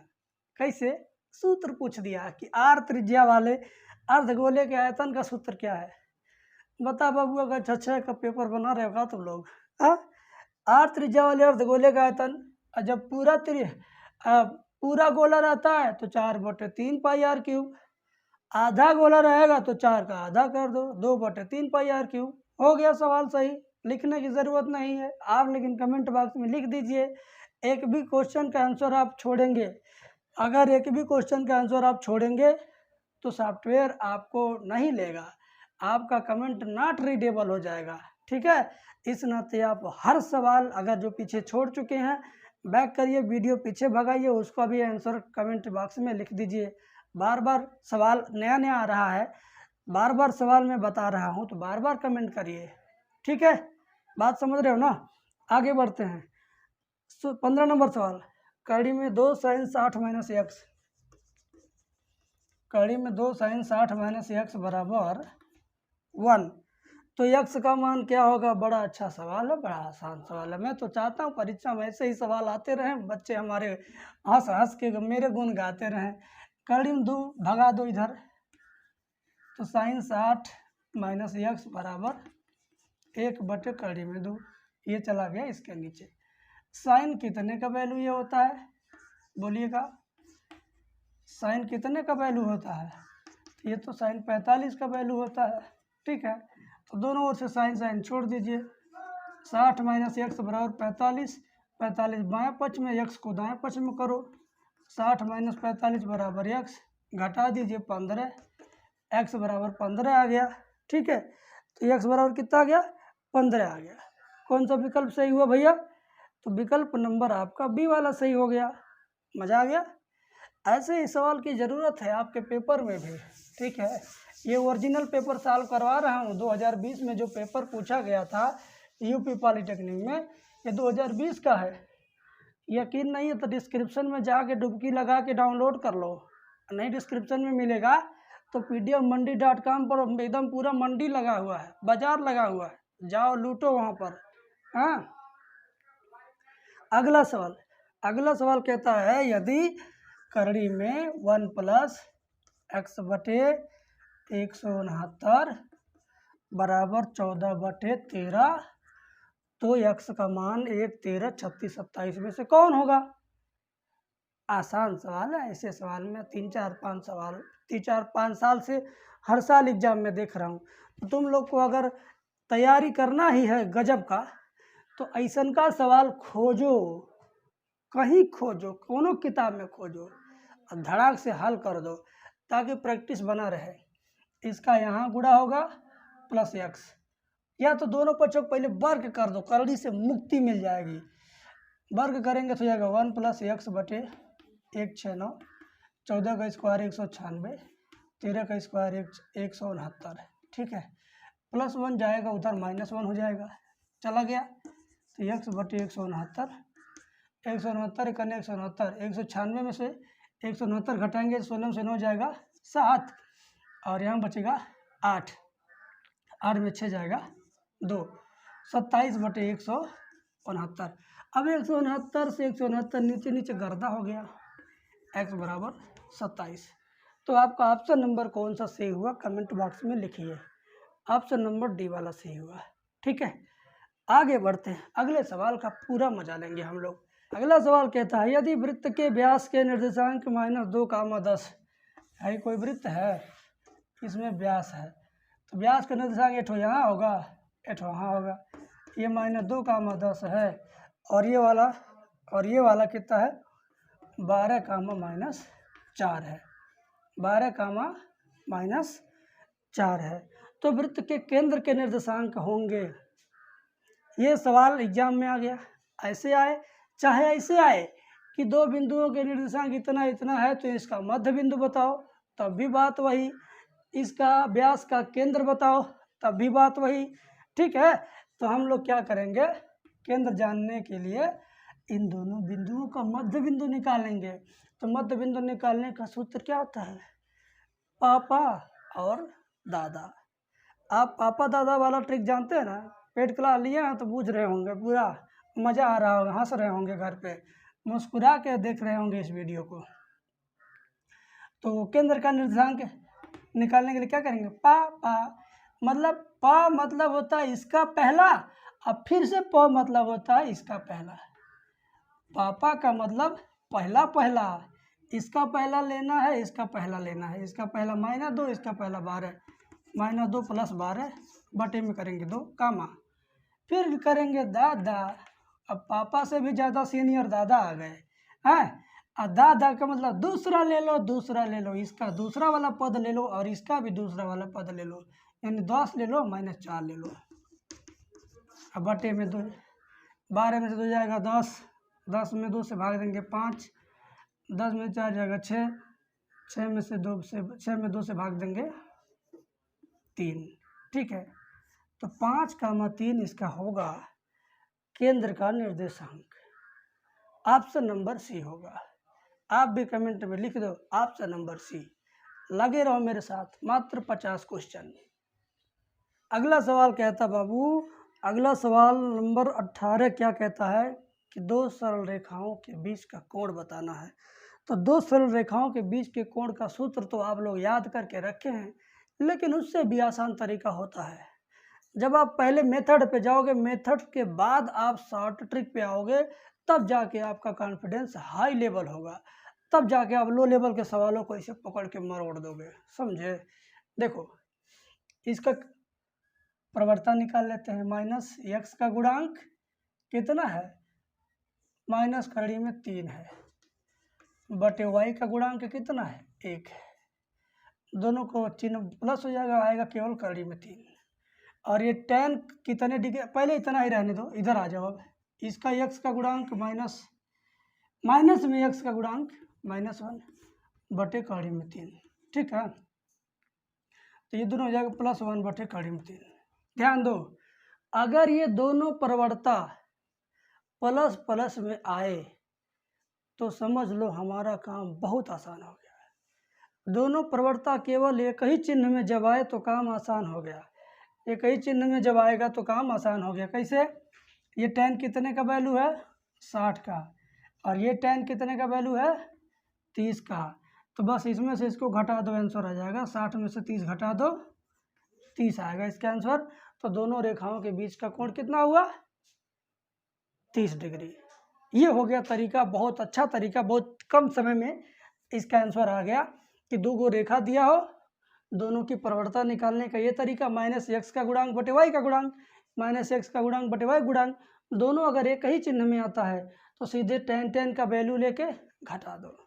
अलग अलग चिन्ह में आएगा तो जोड़ना पड़ेगा, समझ गए। आगे ऐसा सवाल मिलेगा तो हम बताएंगे, नहीं तो मेरे पेड क्लास के जो स्टूडेंट हैं वो बढ़िया से इस चीज़ को समझ गए हैं। 60-70 सवाल मैंने बताया सरल रेखा का, एकदम नकदम निकाल दिया मैंने। ठीक है, चलिए आगे बढ़ते हैं। कमेंट में इसको लिखना मत भूलिएगा। आगे बढ़ते हैं। ऑनलाइन नंबर, ए भाई परसेंटेज का सवाल इतना बढ़िया आया है। परसेंटेज का सवाल बहुत भारी भरकम नहीं आया है, ये बहुत नॉर्मल सवाल आ गया है। तो आप नॉर्मल सवाल तैयार करके रेडी रहिए। इस बार नॉर्मल से भी रिलेटेड क्वेश्चन 2-4 को तैयार कर लीजिएगा, आप परसेंटेज के सवाल को आराम से कर लेंगे। x का 45%, ध्यान दीजिए, प्लस 90 का 30%, 90 का 30% बराबर है 210 के 30% के, बराबर है 210 के 30% के। कुछ नहीं है, बस आपको डराया गया है बस। ठीक है, तो यक्स का मान कितना होगा? हे भाई, माँ कसम इतना बढ़िया बताऊंगा कि तुम हंसोगे। कह रहा है इसका 45%। जहाँ जहाँ लिखा है का वहाँ तुम कर दो काट काट काट। काटने का चिन्ह ऐसे ऐसे होता है ना, तो गुड़ा का मतलब गुड़ा। ठीक है, और गुड़ा कैसे दिखाते हैं? गुड़ा का चिन्ह कैसे दिखाते हैं? इसे काट देंगे तो गुड़ा बन गया। कह रहा का मतलब तुम काट काट काट काट काट काट कर दो, तो यक्स गुड़े 45 बटे में 100। क्यों लिखा बटे में 100? ये है प्रतिशत। प्रति का मतलब होता है बटे, शत मतलब होता है 100। लोग कहते हैं आपको शत शत नमन, तो शत मीन्स होता है 100। ठीक है, तो यक्स का 45% प्लस 90 का मतलब काट दो, 30% मतलब बटे में 100 बराबर 210 का मतलब काट दो, 30% मतलब बटे का 100। ठीक है, अब एक काम करो, दोनों पक्षों में नीचे से 100 नीचे 100 नीचे 100, दोनों पक्षों गायब। दोनों पक्षों में अगर तुम 100 का गुणा कर दो तो नीचे का जो 100 है गाओ, काम से गाओ, कट गया। क्या बचा? 45x 270, 9 3 27 और डबल 0 2700, और ये 61 63 और डबल 0 6300 हो गया। अब 2700 जाके उधर यहाँ घट जाएगा।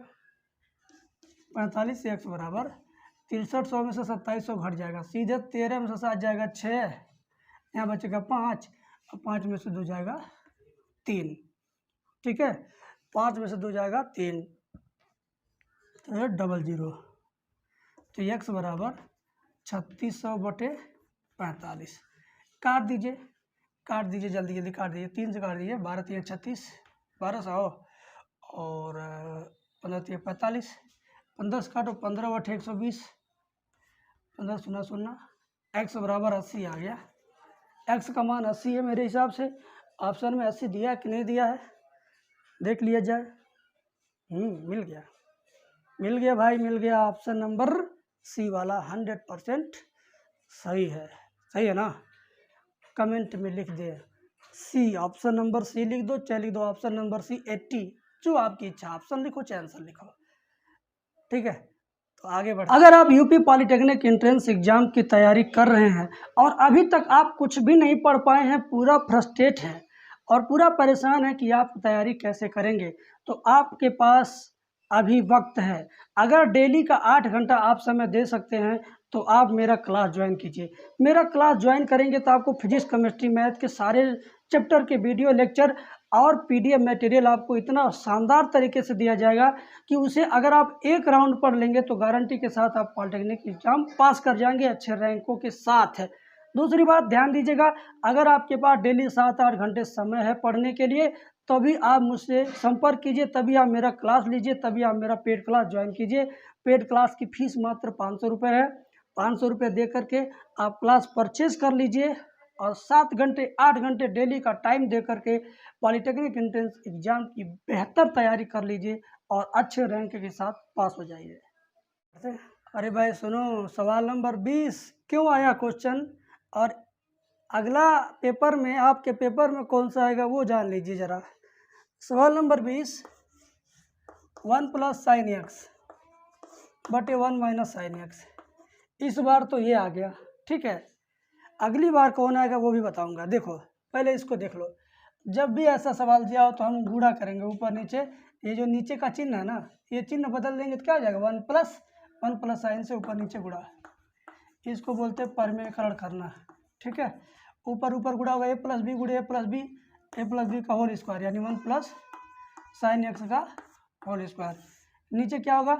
ए माइनस बी गुणे ए minus B, A square minus B square, 1 का स्क्वायर माइनस साइन का स्क्वायर, क्या हो जाएगा? Sine square, 1 minus sine square.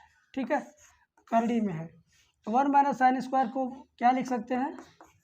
ऊपर जैसा है वैसा रहने दो, नीचे ये क्या लिख सकते हैं? कास स्क्वायर एक्स लिख सकते हैं ना?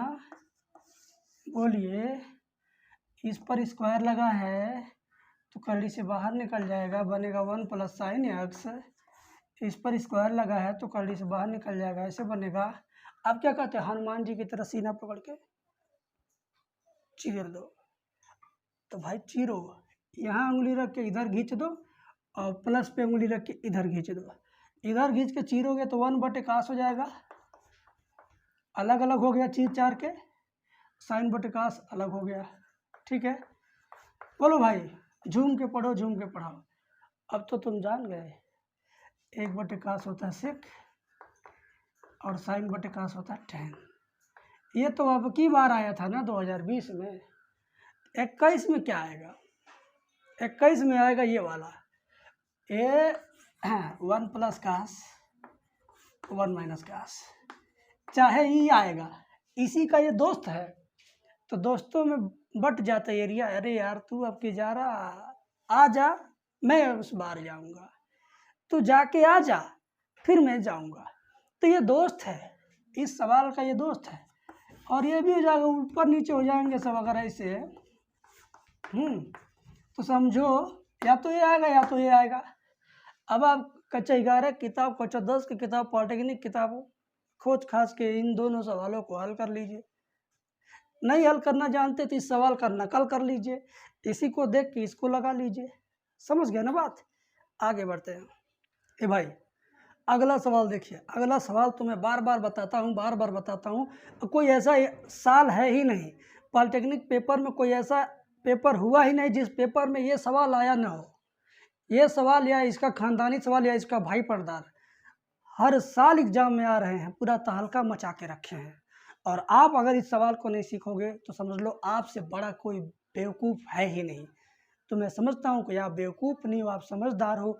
आप इस सवाल का आंसर कमेंट में टाइप भी करोगे, आप इनाम लेने के लिए, आप पुरस्कार जीतने के लिए प्रयास भी करोगे, अच्छे रैंक पाने के लिए, अच्छे कॉलेज में जाने के लिए तो प्रयास कर ही रहे हो। आ जाओ आगे, इसको देखते हैं। कहता है कि बिंदु ये संरेख है, तो m का मान क्या होगा, यही ना। m का मान निकालने के लिए हम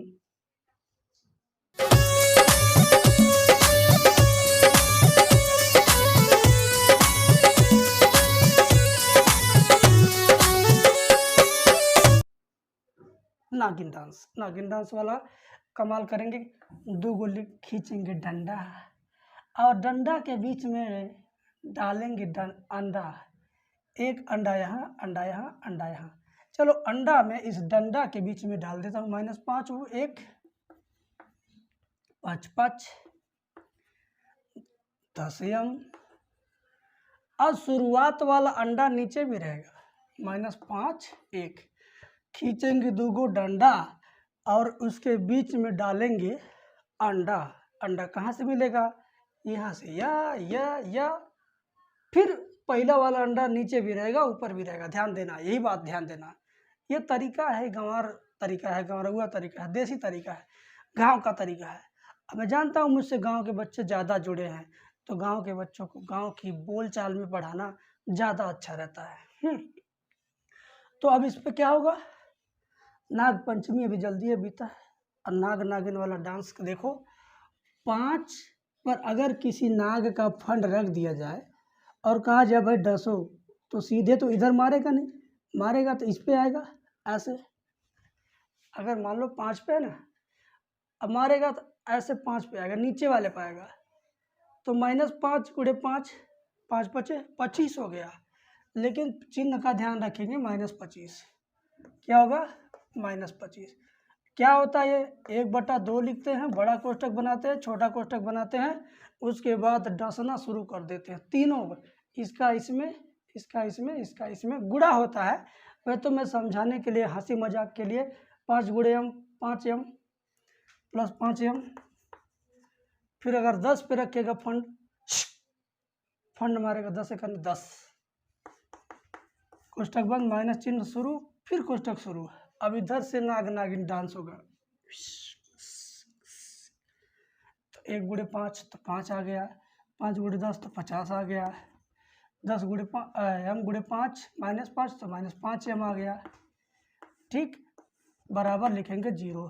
जब भी संरेख की बात होती है तो हम बराबर 0 लिख के काम करते हैं। अब इस 1/2 का कोई अस्तित्व नहीं रहेगा। क्यों, क्योंकि 1/2 जाएगा अगर 0 के नीचे तो ये भी 0 हो जाएगा। अब देखो 10 में से 25 घटेगा -15 और प्लस 5m और 50 5 55 कोष्ठक खुलेगा -55 माइनस गुणे माइनस प्लस 5m बराबर 0। 5m हो गया 10m और -15 -55 कितना हो जाएगा?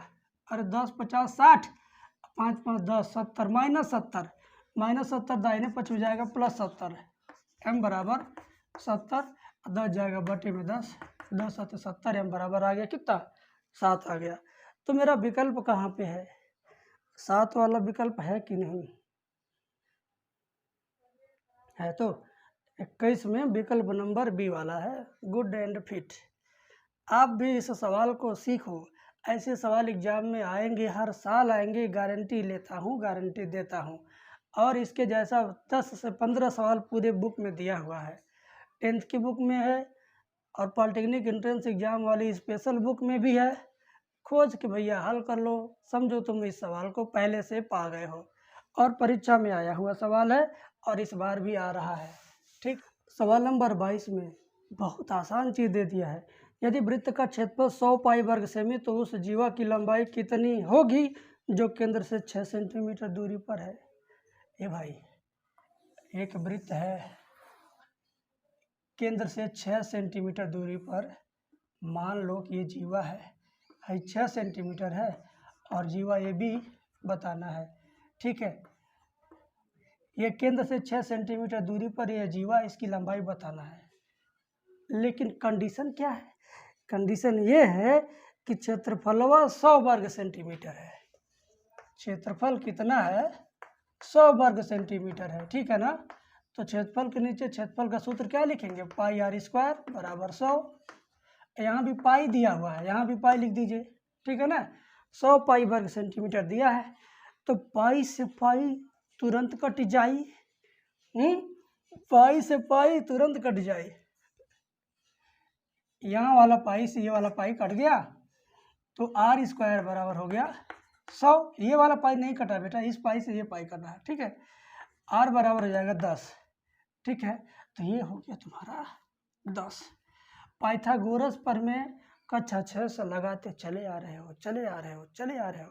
तो जब ये 10 है, ये 6 है तो ये 8 होगा ऑटोमेटिक।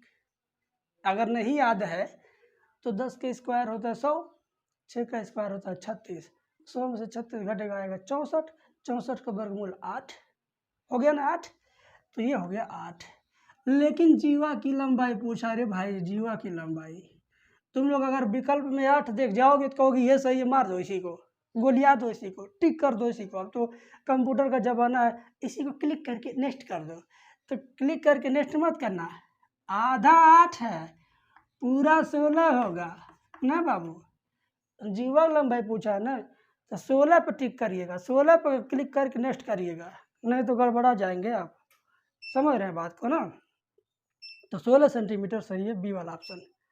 ठीक, सवाल नंबर 23 में आप जरूर कंफ्यूज होंगे, आप जरूर प्रॉब्लम में फंसेंगे, क्योंकि काट a प्लस बी और काट a माइनस बी का सूत्र बच्चों को याद नहीं रहता है, हमेशा कंफ्यूजन में रहते हैं बच्चे। तो आज आप याद कर लीजिएगा, नहीं तो पाला पड़ेगा तो भुगतना पड़ेगा। ठीक है, समझ रहे हैं बात को? समझिए पूरी तरह से। इसका वैल्यू बताना है कि काट 45 प्लस थीटा इंटू काट 45 माइनस थीटा का मान क्या होगा। वैसे तो आप चाहें तो इसको याद कर लीजिए, इसका वैल्यू होगा 1, लेकिन कैसे होगा उस चीज़ को मैं बता रहा हूँ। काट a प्लस बी का सूत्र होता है, पहले लिखेंगे काट b यानी काट थीटा, काट b प्लस काट a, ऐसे उल्टा लिखिए, काट b प्लस काट a यानी काट थीटा प्लस काट 45 बटे काट a काट b माइनस 1, या काट b काट a, काट b का मतलब क्या? काट थीटा, काट a का मतलब क्या? 45 माइनस 1 गुणे सेम यही चीज़ इसमें भी लिखेंगे, बस यहाँ माइनस हो जाएगा और यहाँ प्लस हो जाएगा। ठीक है, काट थीटा काट 45 सॉरी काट b माइनस काट a, तो हो जाएगा काट थीटा माइनस काट 45 बटे काट थीटा काट 45 और ये +1 हो जाएगा। ये सूत्र है बेटा, इसका सूत्र ये, इसका सूत्र ये। याद कर लेना, नहीं याद है तो किसी किताब में लिख लो, देख लो, समझ लो। काट A + B काट A - B का सूत्र कैसा होता है। तो काट 45 का वैल्यू 1 हो गया, तो काट थीटा +1 बटे ये भी 1 हो गया, तो काट थीटा -1, काट थीटा -1। यहाँ भी ऊपर है काट थीटा और माइनस इसका वैल्यू 1 और नीचे हो जाएगा काट थीटा, इसका वैल्यू +1, इसका वैल्यू 1 और ये +1। ठीक है, तो अब क्या होगा, इससे ये कट जाएगा, इससे ये कट जाएगा। ठीक है, आया कितना, 1 आ गया, बस काम खत्म। और आप कंफ्यूज मत होना, आगे बढ़ते हैं अगले सवाल की तरफ। अगर आप यूपी पॉलिटेक्निक एंट्रेंस एग्जाम की तैयारी कर रहे हैं और अभी तक आप कुछ भी नहीं पढ़ पाए हैं, पूरा फ्रस्ट्रेट हैं और पूरा परेशान है कि आप तैयारी कैसे करेंगे, तो आपके पास अभी वक्त है। अगर डेली का 8 घंटा आप समय दे सकते हैं तो आप मेरा क्लास ज्वाइन कीजिए। मेरा क्लास ज्वाइन करेंगे तो आपको फिजिक्स, केमिस्ट्री, मैथ के सारे चैप्टर के वीडियो लेक्चर और PDF मटेरियल आपको इतना शानदार तरीके से दिया जाएगा कि उसे अगर आप एक राउंड पढ़ लेंगे तो गारंटी के साथ आप पॉलिटेक्निक एग्जाम पास कर जाएंगे अच्छे रैंकों के साथ। दूसरी बात ध्यान दीजिएगा, अगर आपके पास डेली 7-8 घंटे समय है पढ़ने के लिए, तभी आप मुझसे संपर्क कीजिए, तभी आप मेरा क्लास लीजिए, तभी आप मेरा पेड क्लास ज्वाइन कीजिए। पेड क्लास की फ़ीस मात्र 500 रुपये है। 500 रुपये दे करके आप क्लास परचेज कर लीजिए और 7 घंटे 8 घंटे डेली का टाइम दे करके पॉलिटेक्निक एंट्रेंस एग्जाम की बेहतर तैयारी कर लीजिए और अच्छे रैंक के साथ पास हो जाइए। अगला सवाल आ गया पूरा धमाका करने, तहलका मचाने। सच में औसत से रिलेटेड सवाल ऐसा ही आएगा इस बार भी, थोड़ा थोड़ा रहेगा लेकिन बहुत मस्त रहेगा। 3 के प्रथम 9 गुणजों का औसत क्या होगा। सबसे पहला काम तो ये जानिए, 3 के प्रथम 9 गुणजों का औसत क्या होगा। गुणज का मतलब होता है 3 के पहाड़ा में आने वाली संख्याओं। 3 के पहाड़ा में पड़ने वाली संख्याओं को ही 3 का गुणज कहा जाएगा। तो 3 के प्रथम 9 यानी 3 पहला हो गया, दूसर का 6, 3 दूनी 6, 3 तिरिका 9, 3 चौक 12, 3 पच्चे 15, 3 छक्का 18, 3 सत्ते 21, 3 और 24, 3 और 27, 9 को हो गया क्या, 1 2 3 4 5 6 7 8 9, 9 हो गया। तो ये रहे 3 के प्रथम 9 गुणज, इनका औसत बताना है। तो इन सबको हम क्या करेंगे, बटे में 9 लिखेंगे। क्यों, औसत निकालने के लिए सबका योग और बटे सबकी संख्या। तो ये कितने हैं, ये कुल 9 है, तो बटे 9 हो गया। अब इन सबको अगर हम जोड़ें तो आएगा कितना, जोड़िए। सिंपल छोटा है तो जोड़िए, नहीं तो हम समांतर श्रेणी से जोड़ना सिखा देते हैं। समांतर श्रेणी जोड़ेंगे थोड़ा छोटा सा सूत्र लगेगा, और वैसे भी ये बहुत छोटा है, इसको जोड़ लीजिए। ऐसे जोड़ेंगे, जोड़ते जोड़ते जोड़ते आ जाएंगे 135 आएगा। 135 बटे 9 और 9 से 135 में भाग देंगे, 9 एक 9, 4 बचा 45, 9 पच्चे 45, 15। बस इसका आंसर आ गया 15। ऑप्शन नंबर हो जाएगा इसका डी। ठीक है, आगे बढ़ा जाए, अगले सवाल को किया जाए। ठीक है, 25 नंबर सवाल। 25 नंबर सवाल ज़रा देखिए आप। 25 नंबर सवाल भी बहुत ही मौज करने वाला सवाल है। इसको पहले मैं हटा देता हूँ यहाँ से। आप लोग भी मौज करिए मेरे साथ, पूरा लास्ट तक वीडियो देखिए, कमेंट ठोकते जाइए, कोई सवाल पे कमेंट छूटे ना। एक बार सारे सवाल का कमेंट एक बार आप दोबारा देख लीजिएगा, वीडियो को भगा भगा के सारा कमेंट अपना काउंट कर लीजिएगा, देख लीजिएगा कि कितना ज़्यादा कोई कमेंट छूटा तो नहीं है, कोई सवाल छूटा तो नहीं है, क्योंकि बात कोई और है। देखो, इसमें बोला गया कि 1 + x बटे वाई माइनस 1 बटे 1 माइनस एक्स बटे वाई का मान क्या है।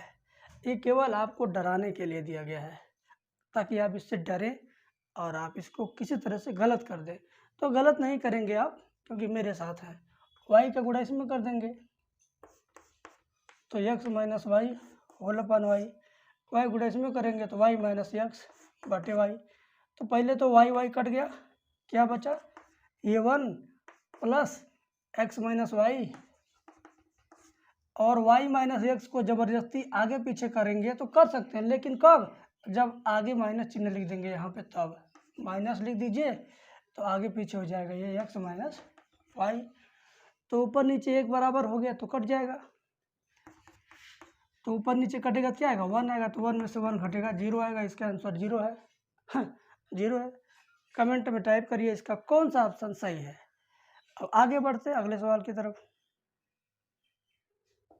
क्या बेटा, पसीना से तर हो गया हूँ, फिर भी कोई बात नहीं। ए बेटा थोड़ा साइड में हो जाओ, पढ़ाने दो, डिस्टर्ब मत करो, ठीक है। तो भैया आगे देखिए, और भी मज़ा है, पूरा 50 क्वेश्चन झेलिए ना, बहुत मज़ा आएगा। देखिए आगे कहता है कि किरण किसी दूरी को 80 किमी प्रति घंटा की चाल से चलकर तय करती है। बड़ा सिंपल सवाल है भैया, परेशान मत होइए, मैं बताता हूँ। किरण किसी दूरी को 80 किलोमीटर प्रति घंटा की चाल से चलकर तय करती है और वापस उसी बिंदु पर 20 किलोमीटर प्रति घंटा की चाल से चलकर आती है, तो किरण की औसत चाल संपूर्ण यात्रा के दौरान क्या होगी? औसत चाल निकालना है। क्या होगा इसका formula? 2ab upon a plus b. क्या होगा इसका formula? 2ab upon a plus b. मतलब क्या, a का वैल्यू 80 है और b का वैल्यू 20 है, तो सूत्र हमारा 2ab upon a plus B लग जाएगा। तो 2 गुणे a का मान 80, b का मान 20 और नीचे 80 प्लस 20, तो ऊपर 2 गुणे 80 और गुणे 20 और नीचे 100। 0 0 0 0 उड़ा दो भाई, 2 8 16 16 दूना 32, तो 32 किलोमीटर प्रति घंटा इसकी औसत चाल होगी। क्या आएगा आंसर? 32 किलोमीटर प्रति घंटा इसकी औसत चाल होगी। Option number C correct answer है। ये ट्रिक है, ये ट्रिक है इस तरह के सवालों के लिए कि कोई लड़की जा रही है फिर आ रही है, औसत चाल बताओ। तुम अपने स्कूल गए फिर आए, तो किसी दूसरी चाल से गए दूसरी चाल से आए, तो औसत चाल क्या है? तो 2ab upon a plus b formula लगा देना, हो जाएगा कल्याण। आगे बढ़ते हैं अगले सवाल पर। 27 नंबर सवाल बड़ा लाजवाब है, इसमें समझो कुछ है ही नहीं, बस एक ही चीज़ याद रखना, जो मैं बताऊंगा याद रखना। ऐसे सवाल आएंगे तो कभी भी आपके कोई सवाल इस तरह के गलत नहीं होंगे। देखो, जब कोई त्रिभुज हो, नीचे वाली भुजा के समांतर एक और भुजा अंदर अंदर हो, ठीक है, तो समझ लीजिए कि बहुत ही अच्छा पॉइंट आपको मिल गया, ठीक है। तो ध्यान देने वाली बात यह है, कहता है कि DE समांतर BC, ये और ये दोनों आपस में क्या है? ये दोनों आपस में समांतर है। फिर बोला गया DE बटा BC बराबर 1/4, DE बटा BC बराबर 1/4। तो AD अपान AB का मान बताना है, तो AD अपान AB का मान बताना है, वो भी 1/4 होगा। ध्यान दो, जब किसी त्रिभुज में दो भुजाएं आपस में समांतर हों, जब किसी त्रिभुज के अंदर किसी एक भुजा के समांतर अंदर एक रेखा खींची गई हो, तो इसका जो अनुपात होता है त्रिभुज की संगत सभी भुजाओं के अनुपात के बराबर होता है। यानी इसका अनुपात 1/4 है, तो इसका और इस बड़े वाली भुजा का भी 1/4 होगा, यानी AD अपान AB बराबर भी 1/4 होगा। इस सवाल में यही पूछा गया है, यही आंसर है। लेकिन अगर एग्जाम में ये पूछ दे कि AE अपान AC क्या होगा, तब भी आप 1/4 ही लिखना। समझ गए? समझ गए? जब ये दोनों समांतर हैं तो समझो ये वाली भुजा बटे बड़ी भुजा, ये वाली भुजा बटे बड़ी भुजा आपस में भी समान होंगे, यानी जितना ये रहेगा उतना ही इसका सब रहेगा। बात क्लियर? एकदम क्लियर, कुछ नहीं है इसमें, बस यही है जो मैंने बता दिया। अगला सवाल नंबर 28।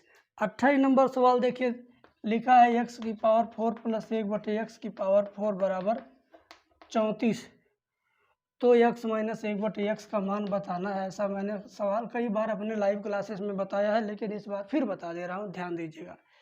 क्या होगा? 34 है ना, दोनों पक्षों में 2 जोड़ दो, x की पावर 4 प्लस 1/x की पावर 4 में हम 2 जोड़ रहे हैं, 34 में भी 2 जोड़ रहे हैं। ये जोड़ने से क्या फ़ायदा होगा? हम इंटू 1 इंटू में ये चीज़ें लिख पाएंगे। ध्यान दीजिए कैसे, 2 जोड़ दिया मैंने, तो गुणा में 1/x की पावर 4 एक्स की पावर 4 इंटू 1/x की पावर 4 लिख सकते हैं, बराबर 34 प्लस 2। मैं समझाता हूँ क्यों। हाँ, 34 को पूर्ण वर्ग बनाना चाहिए था, तो 34 में 2 जोड़ेंगे तभी पूर्ण वर्ग बनेगा 36। 36 बनाने के लिए हमें दोनों पक्षों में 2 जोड़ना पड़ा है, 2 जोड़ दिया। अब इसको इस तरह लिखने से फ़ायदा मिलेगा, ये दोनों कट जाएगा तो 2 एक 2 ही हुआ, बाएं पक्ष में हुआ ना।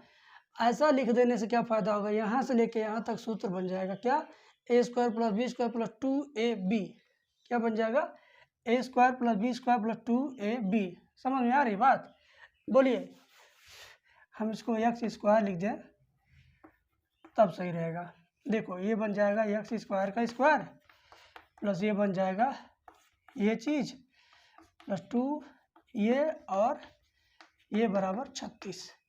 बात समझिए, a² + b² + 2ab हो गया, तो a + b का होल स्क्वायर यानी x² +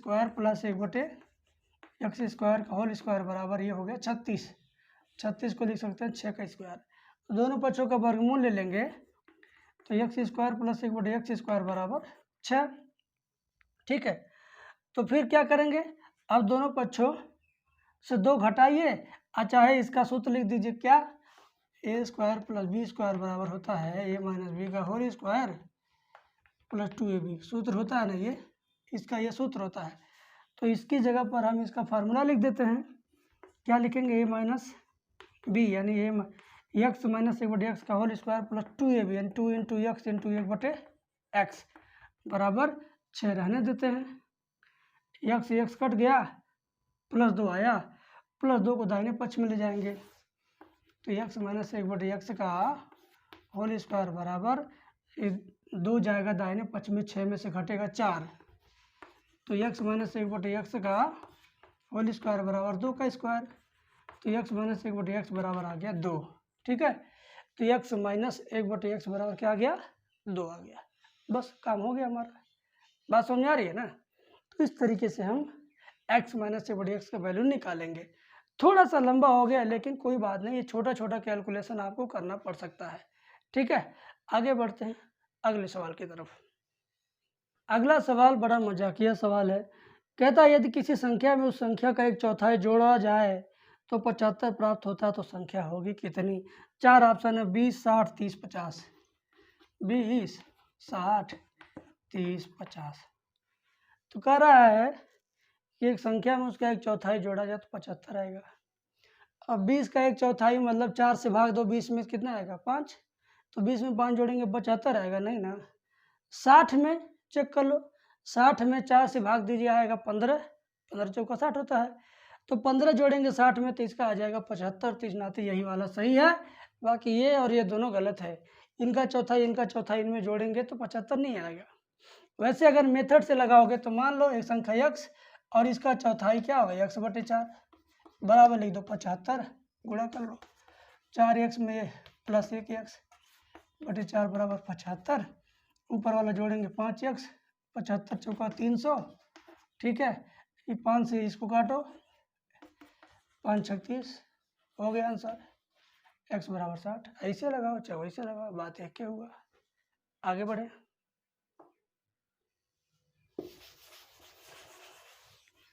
अब ये सवाल परीक्षा में भैया हर एक साल छोड़ के आता रहता है। कभी कभी XYZ, कभी कभी ABC, कभी कभी कि PQR के रूप में आता है, लेकिन आता जरूर है। हाँ, तो क्या करेंगे, हम इन तीनों को आपस में बराबर मान लेंगे कि दिया इतना बराबर इतना और B² बराबर AC, तो x + z का मान बताना है। तो हम इन तीनों को k के बराबर मान लिए, तो ये बराबर भी k, ये बराबर भी k, ये बराबर भी k, यानी तीनों बराबर है k के। तो a की पावर 1/x बराबर k, तो 1/x घात को अगर दाहिने पक्ष में भेजेंगे तो x अगर बटे में उधर जाएगा, उलट जाएगा, तो a बराबर k की पावर x बन जाएगा। इसी तरीके से b बराबर k की पावर y बन जाएगा, c बराबर k की पावर z बन जाएगा। ठीक है, और ये जो दिया इसको जरा यहाँ लिखिए, b की जगह पर b का वैल्यू रखिए k की पावर y, और इसके ऊपर देखिए स्क्वायर लगाना है। a की जगह पर a का वैल्यू k की पावर x सी की जगह पर सी का वैल्यू के की पावर जेड, घात का घात में गुणा होगा के की पावर 2i, के की घातों को जोड़ लीजिए, एक्स प्लस जेड हो गया, दोनों पक्षों से के और के कट गया, 2i बराबर एक्स प्लस जेड हो गया। तो एक्स प्लस जेड का मान आ गया 2i, एक्स प्लस जेड बराबर 2i आ गया, यही लाना भी था।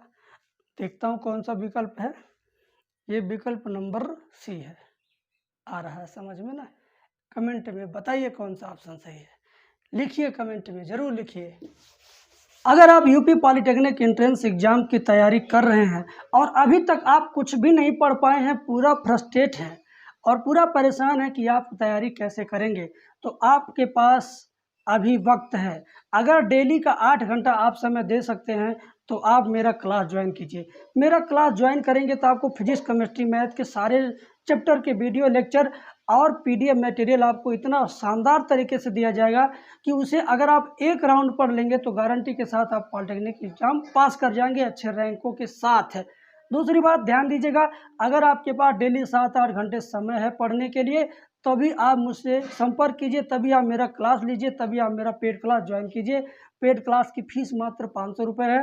500 रुपये दे करके आप क्लास परचेज कर लीजिए और 7 घंटे 8 घंटे डेली का टाइम दे करके पॉलिटेक्निक एंट्रेंस एग्जाम की बेहतर तैयारी कर लीजिए और अच्छे रैंक के साथ पास हो जाइए।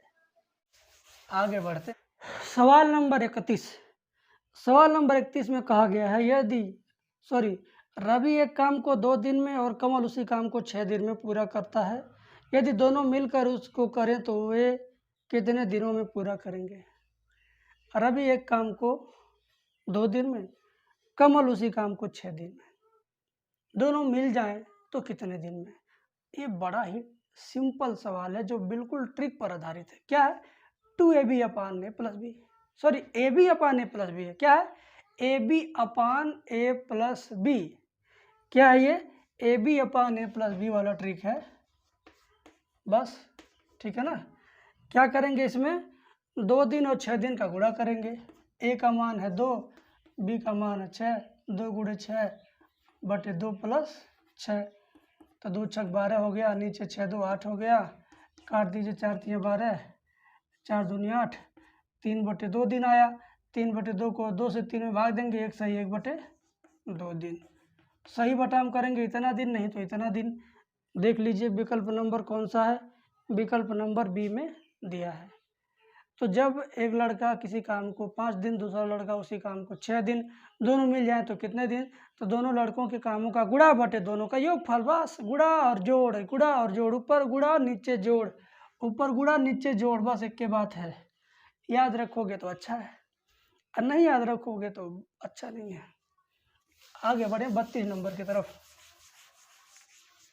सवाल नंबर 32 बोला गया कि 25, 34, 31, 23 इस तरह के सवाल हैं और इनका क्या निकालना? माध्यिका। तो माध्यिका निकालने के लिए सबसे पहले हम बढ़ते क्रम में लिखेंगे। क्या लिखेंगे? बढ़ते क्रम में।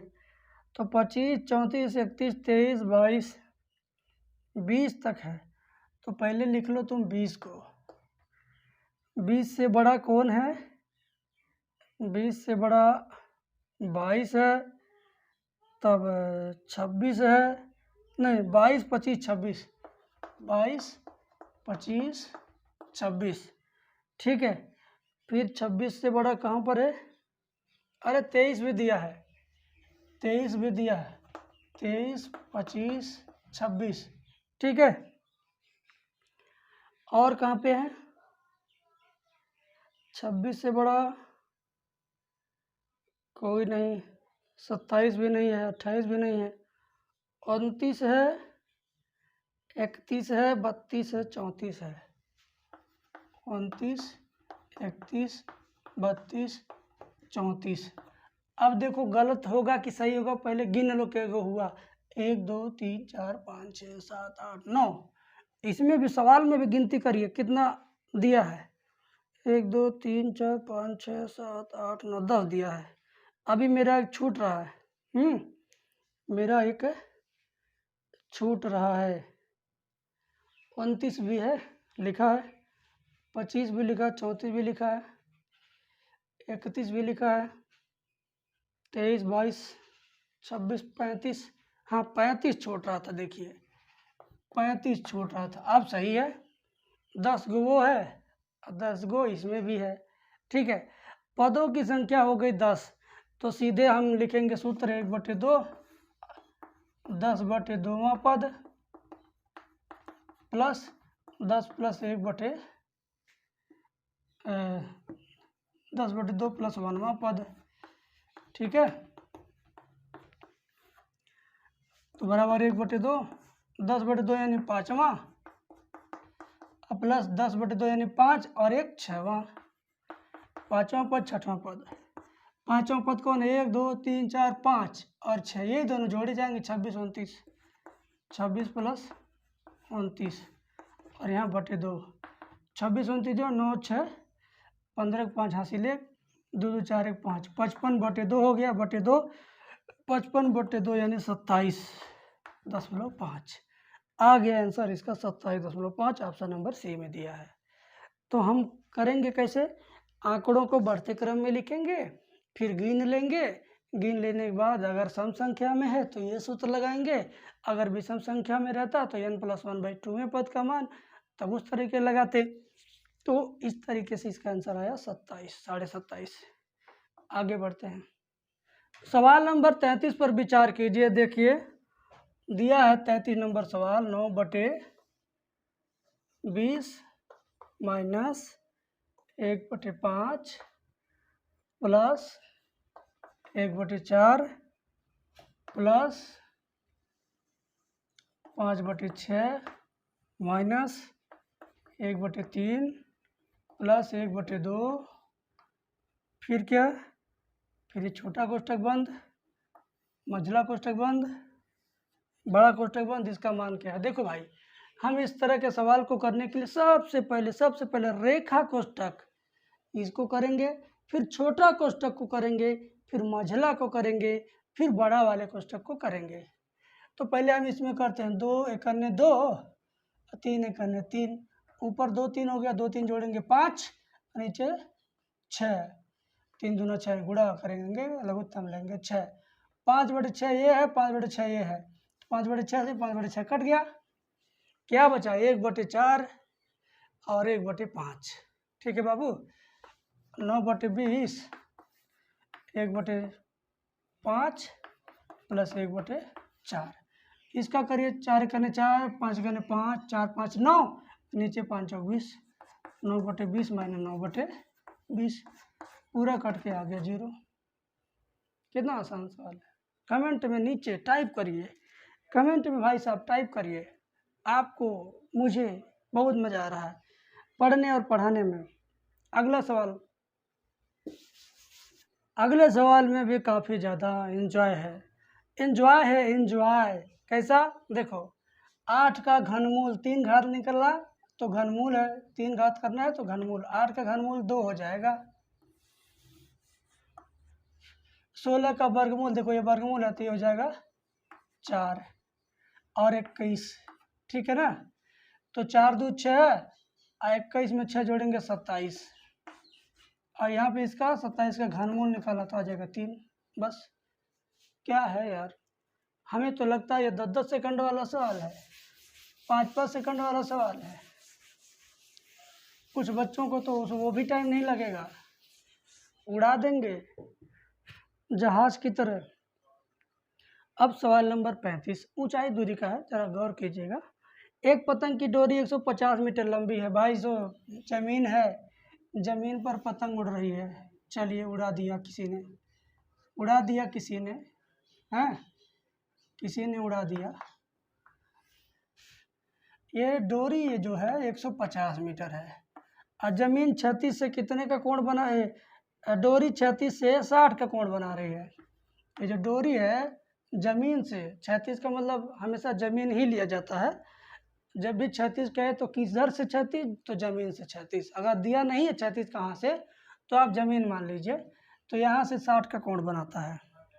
तो पतंग की जमीन से ऊंचाई क्या है? ये एच बताना है। सिंपल सी बात है, लंब बटे कर्ण कर लो, एच बटे 150 बराबर साइन कितना, साइन 60।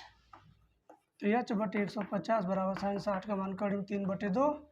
2 से 150 काट दीजिए तो 75 आ गया। 75 गुणे करीब 3, तो एच बराबर 75 करीब 3। ये हो गया आंसर, इतना मीटर। ठीक है, जमीन से पतंग की ऊंचाई 75 करीब में 3 मीटर। बस सिंपल सा सवाल है। ऑप्शन नंबर है आपका पहला वाला सही। आगे बढ़ते हैं। सवाल नंबर 36 देखो यार, सवाल नंबर 36 में फिर मौज कर दिया। 2020 के पेपर में मैं देख रहा हूँ सूत्र पूछ करके पेपर बनाने वाले मौज कर रहे हैं और बच्चे भी मौज से उसका जवाब दे रहे हैं। बताओ, इसमें 3 क्वेश्चन ऐसा है जिसमें केवल फार्मूला पूछा गया ना। मैं जब से सॉल्व कर रहा हूँ तब से मुझे याद आ रहा है यार, तीसरा सवाल ऐसा जिसमें सूत्र पूछ दिया है। पूछो, मैं तो चाहता हूँ मेरे बच्चों को ऐसा ही सवाल मिले। वर्गीकृत आंकड़ों की माध्यिका क्या है? तो इसमें से बेटा बी वाला ऑप्शन सही है। ठीक है ना, बी वाला ऑप्शन रट लो, समझ लो, बूझ लो, लिख लो।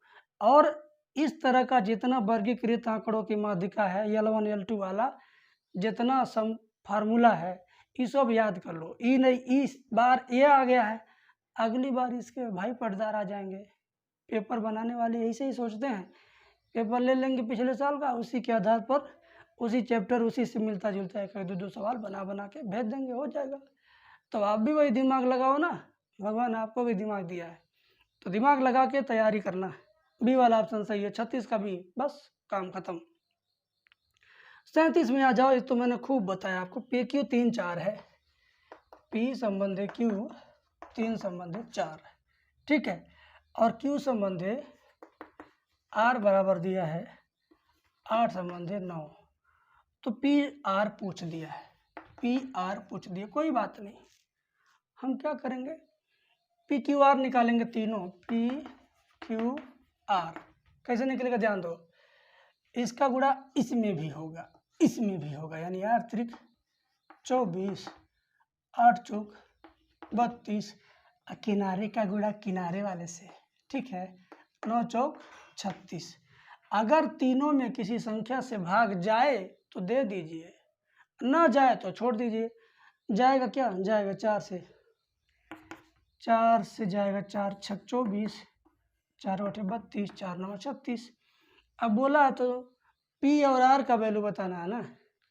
तो देखो, पहला वाला पी है, दूसरा वाला क्यू है और तीसरा वाला आर है। ये पी है और ये आर है, यानी 6 9। पी आर का मान 6 9। अगर दोनों में किसी से भाग जाए तो दे दो, न जाए तो छोड़ दो। अनुपात में यही नियम होता है, अगर भाग जाए तो दे दीजिए, छोड़िए मत। जाएगा 3 दूनी 6, 3 त्रिका 9, 2 संबंधे 3 आएगा। पी क्यू आएगा कितना, 2 संबंधे 3। ऑप्शन नंबर कौन सा सही है, बी वाला सही है। ठीक है, आगे बढ़े। 30 नंबर सवाल आपके खाते में आ चुका है, जरा आप इसको देखिए। समबाहु त्रिभुज का क्षेत्रफल 25 करीब 3। समबाहु त्रिभुज का क्षेत्रफल 25 करीब में 3 है, इतना वर्ग मीटर दिया हुआ है।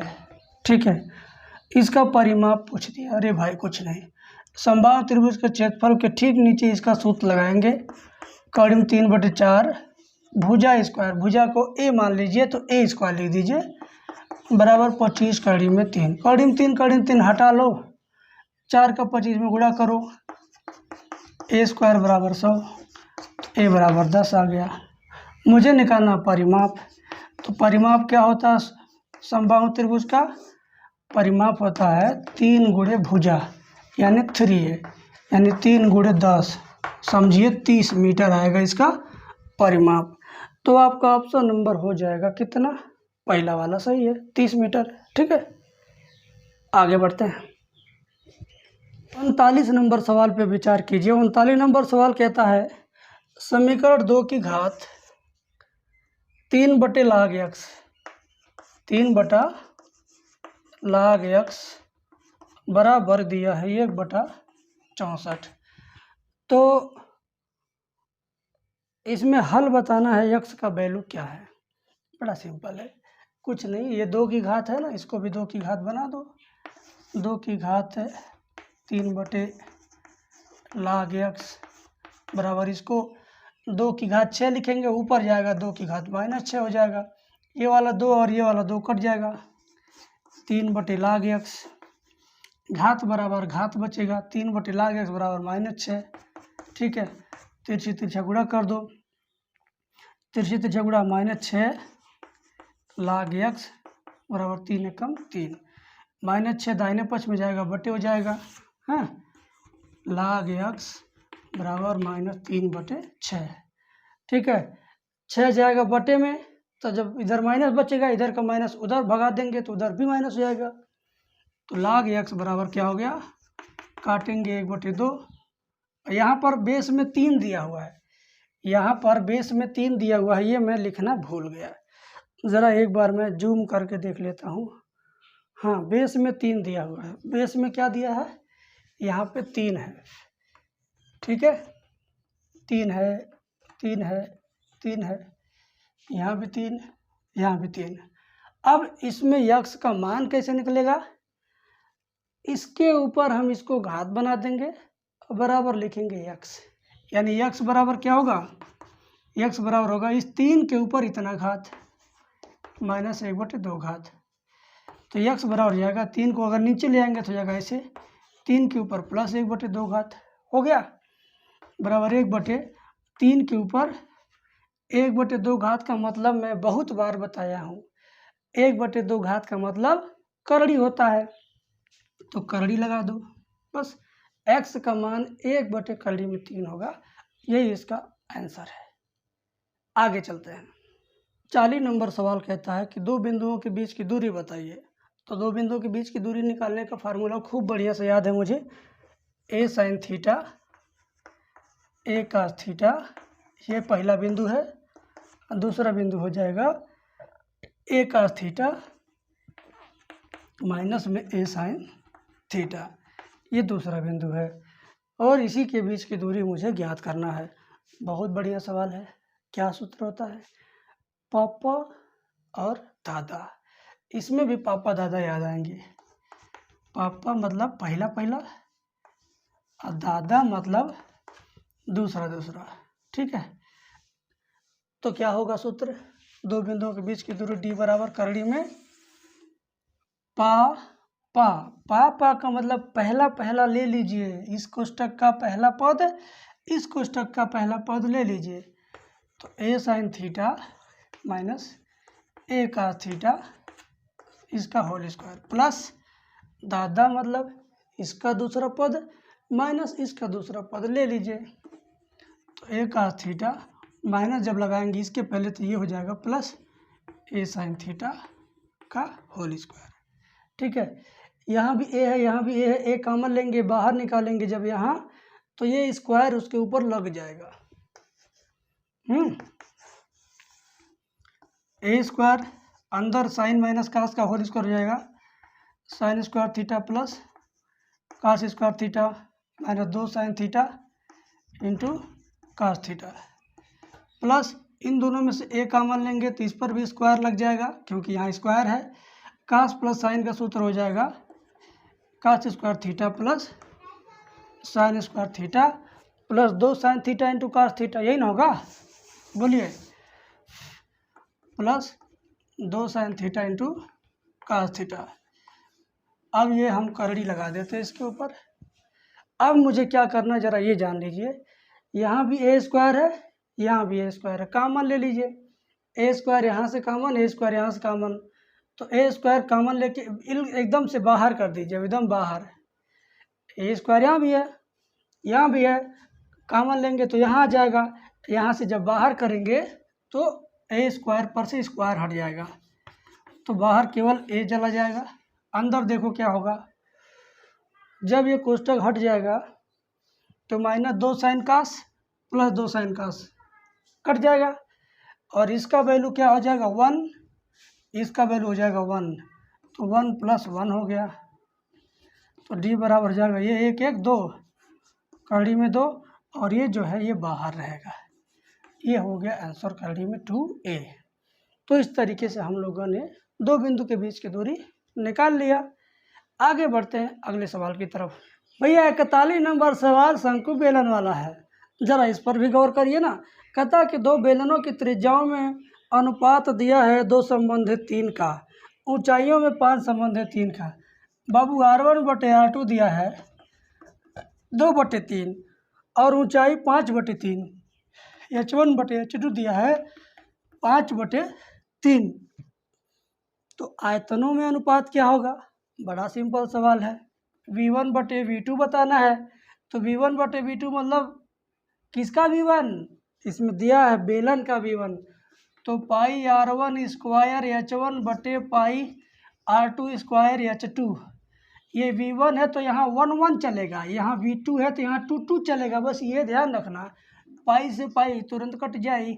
R1/R2 का मान 2/3 है, ये दोनों पर स्क्वायर लगा है तो हम भी लगा देते हैं। H1/H2 का मान 5/3 है, ये 4/9 हो गया, 4/9, 5/3, 4 5 20, 9 3 27, तो 20/27 हो गया। इसका आंसर कितना हो गया? 20/27। ये ऑप्शन नंबर पहले में ही मौजूद है। ठीक है, अगला सवाल है शंकु वाला। बेलन का भाई शंकु, शंकु का भाई बेलन, दोनों लोग भाई भाई, दोनों लोग मित्र मित्र, दोनों लोग फ्रेंड, मतलब फ्रेंड नहीं फ्रेंड होते हैं। ठीक है, दो शंकुओं के आयतनों का अनुपात 1:4 है, यानी V1/V2 बराबर 1/4 है। उनके व्यास का अनुपात 4:5 है। ए भाई D1/D2 बराबर 4/5 है। तो इनकी ऊंचाइयों का अनुपात क्या होगा? शंकु की ऊंचाई H1/H2 का मान क्या होगा? H1/H2 का मान क्या होगा? ध्यान दीजिएगा, इनकी ऊंचाई पूछा है, तिरछी ऊंचाई नहीं पूछा है। गलती से तिरछी ऊंचाई ना निकालिएगा। जब तिरछी ऊंचाई पूछेगा तो लिखेगा तिरछी ऊंचाई, और जब सिंपल ऊंचाई पूछेगा तो सीधा ऊंचाई। समझे? तो करते हैं अपना काम। आयतन दिया है, शंकु का आयतन का सूत्र होता है 1/3 पाई R1 स्क्वायर H1, और नीचे फिर हो जाएगा 1/3 पाई R2 स्क्वायर H2। ये दिया है 1/4। V1 की जगह पर ये लिख दिया मैंने, V2 की जगह पर ये लिख दिया, 1/4 हो गया, 1/3 पर कट गया। ठीक है बाबू, R1/R2 का मान हम लिख देते हैं ऐसे, इसका कर देते क्या? Whole square. इसका कर देते क्या चीज़? होल स्क्वायर हो गया, इंटू H1/H2 बराबर 1/4। क्लियर? अब एक काम करते हैं, R1/R2 का मान निकालते हैं। ये D1/D2 दिया है, तो एक काम करते हैं, इसी में 2 का अंदर में गुणा कर लेते हैं। 2R1 D1 के बराबर होगा, क्योंकि व्यास बराबर व्यास त्रिज्या का दुगना होता है ना। तो ये 2R1 होने से यहाँ D1 लिख सकते हो,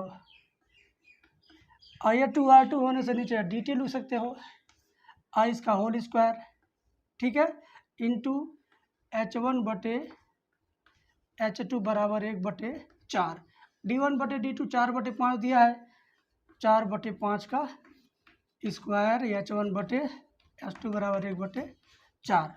तो 4 चौक 16, 5 5 25, 16/25 दाहिने पक्ष में जाएगा तो पलटी मार जाएगा। ये बात होता है, क्योंकि इधर गुणे में उधर भी जाएगा तो पलटी मार दे। तो H1/H2 बराबर 1/4, गुणे ये पलटी मारेगा, ये है 16, ये है 25, तो 25/16 हो गया, तो 25/64 हो गया। ठीक है ना, 16 चौक 64, तो 25:64 आएगा H1/H2 का वैल्यू।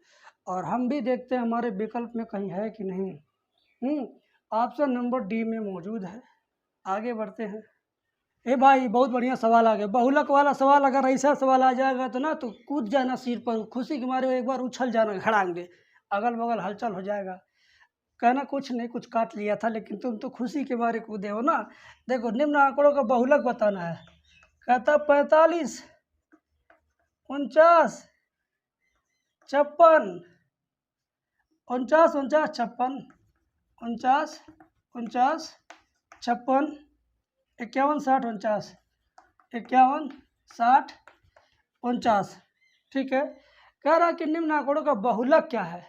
बहुलक बताने का मतलब होता है जो बहुत बार लौके उसे कहते हैं बहुलक। इसमें क्या चीज़ बहुत बार लौक रहा है, यानी क्या चीज़ बहुत बार दिखाई दे रहा है? 49 49 49, ये और यहाँ भी 49 49 4 बार लौक रहा है। सबसे ज़्यादा बार कौन दिखाई दे रहा है? 49। तो इसका बहुलक हो जाएगा 49, आंसर हो जाएगा 49। ठीक है, तो 49 वाला आंसर इसका 100% सही है। ठीक है बाबू, ऑप्शन नंबर डी। और अगला सवाल भी तो आपके लिए बहुत अच्छा है। 44 नंबर सवाल देखो, ट्रिक इसका ज़बरदस्त है।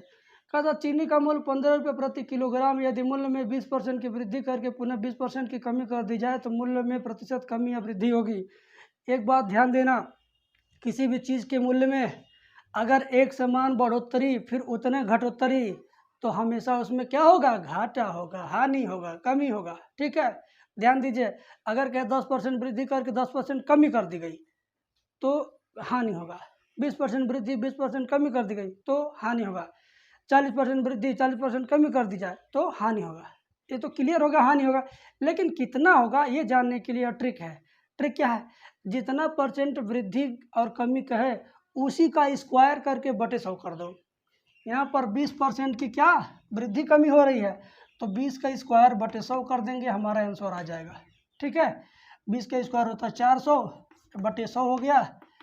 100 को 400 को 100 से काटोगे 4 आ गया। मैंने क्या बोला था? ऐसे सिचुएशन में हमेशा घाटा होता है, तो इतना परसेंट कमी हो जाएगा। ठीक है, आंसर क्या है इसमें? कुछ नहीं। जो बुक में सोल्यूशन दिया उसके पीछे पढ़ोगे तो पढ़ते रह जाओगे, लगते रह जाओगे, सोचते रह जाओगे। तो ये अच्छा तरीका है। आगे बढ़ते हैं। ठीक है,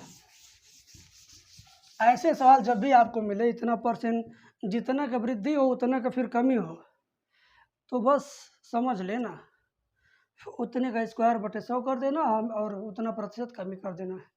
45 नंबर कहता दो रेखाओं ax plus B y plus C one, ax plus B y plus C one बराबर 0 और ax plus B y plus C two बराबर 0 के बीच की दूरी क्या है? इनके बीच की दूरी विकल्प से ही पता चल जाएगा। इनके बीच की दूरी का सूत्र होता है अचर पद माइनस अचर पद, यानी अचर पद C1 माइनस C2।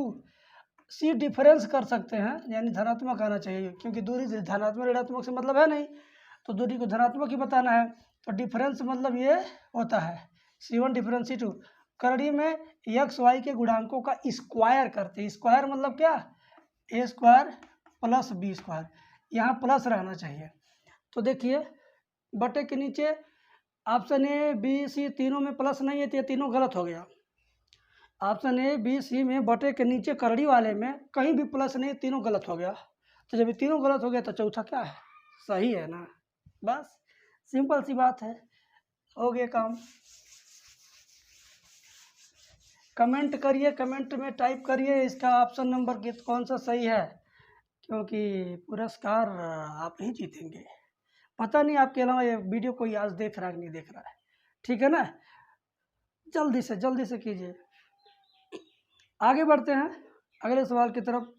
46 नंबर, यदि बिंदु x 0 0 y 1 1 संरेख हों, यदि बिंदु x, 0 0, y 1, 1 संरेख हों तो इनमें से कौन सा सही है? मैंने कहा बताया था संरेख वाला सवाल हर साल एग्जाम में आ रहा है। एक एक बार नहीं, देखो दो बार आ रहा है, 2 बार आ गया इसी पेपर में।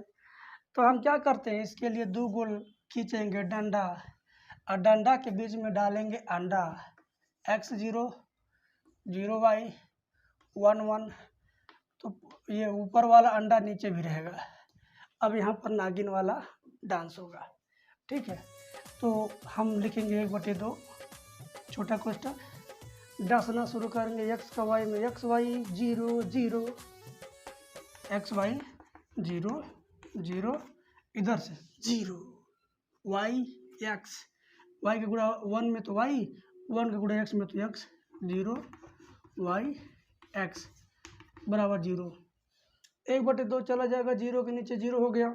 ये केवल एक्स वाई में 0 जोड़ेंगे, कोई फर्क नहीं पड़ेगा। एक्स वाई माइनस x, बराबर 0। तो माइनस वाई माइनस एक्स बराबर ये एक्स वाई उधर जाएगा माइनस एक्स वाई, दोनों पक्षों माइनस से गुणा कर दो तो प्लस एक्स प्लस वाई बराबर एक्स वाई। यही सही है। अगर इसको बाएं पक्ष में लाना चाहोगे तो ऐसे हो जाएगा। ठीक है, देखिए कौन सा विकल्प में दिया ये, एक्स प्लस वाई बराबर एक्स वाई, यही वाला दिया है ऑप्शन नंबर पहला में। पहला वाला ऑप्शन सही है। ठीक है बाबू। चलिए बाबू 47 नंबर सवाल देखिए, साइन 15 प्लस कास 105 का मान क्या होगा। साइन 15 प्लस कास 105 का मान क्या होगा। बहुत ही अच्छा सवाल है, कुछ नहीं है इसमें। क्या है, साइन 15 जैसे है वैसे रहने दो, कास 15 को लिख सकते हो कास 90 प्लस 15। ठीक है, साइन 15 रहने दो, कास 90 plus theta minus sine theta यानी माइनस साइन 15। ठीक है, साइन 15 कट गया, आ गया 0। बस 0 वाला विकल्प सही है। आप कमेंट बॉक्स में लिख दो कौन सा ऑप्शन सही है। ठीक है, आगे बढ़ते हैं अगले क्वेश्चन की तरफ। सवाल नंबर 48 बड़ा अच्छा है, मज़ा आएगा। 48 में कहा गया है एक गोले का आयतन 4851 घन सेंटीमीटर है।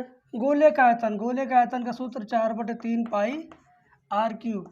ये क्या है, 4851 घन सेंटीमीटर है। तो इसके वक्र पृष्ठ का क्षेत्रफल होगा। वक्र पृष्ठ के क्षेत्रफल के लिए क्या करेंगे हम, 4 पाई आर स्क्वायर। लेकिन आर स्क्वायर का मान पता नहीं है, तो हम निकालेंगे आर क्यूब बराबर 4851 गुणे 4/3 इधर आएगा, 3/4 हो जाएगा, 22/7 इधर आएगा, 7/22 हो जाएगा। हाँ, अब क्या होगा, ये ऊपर ऊपर का गुणा और नीचे नीचे गुणा, आर क्यूब बराबर हो जाएगा। इसका कैलकुलेशन किया गया है यहाँ पर, ये हो जाएगा 1157.625। 1157.625 क्या होगा, ये 7 का 3 का इसका गुणा होगा, अब 22 चौका 88 से भाग होगा तो इतना आएगा। आर बराबर हो जाएगा, ये करड़ी में चला जाएगा, घनमूल निकालेंगे 1157.625।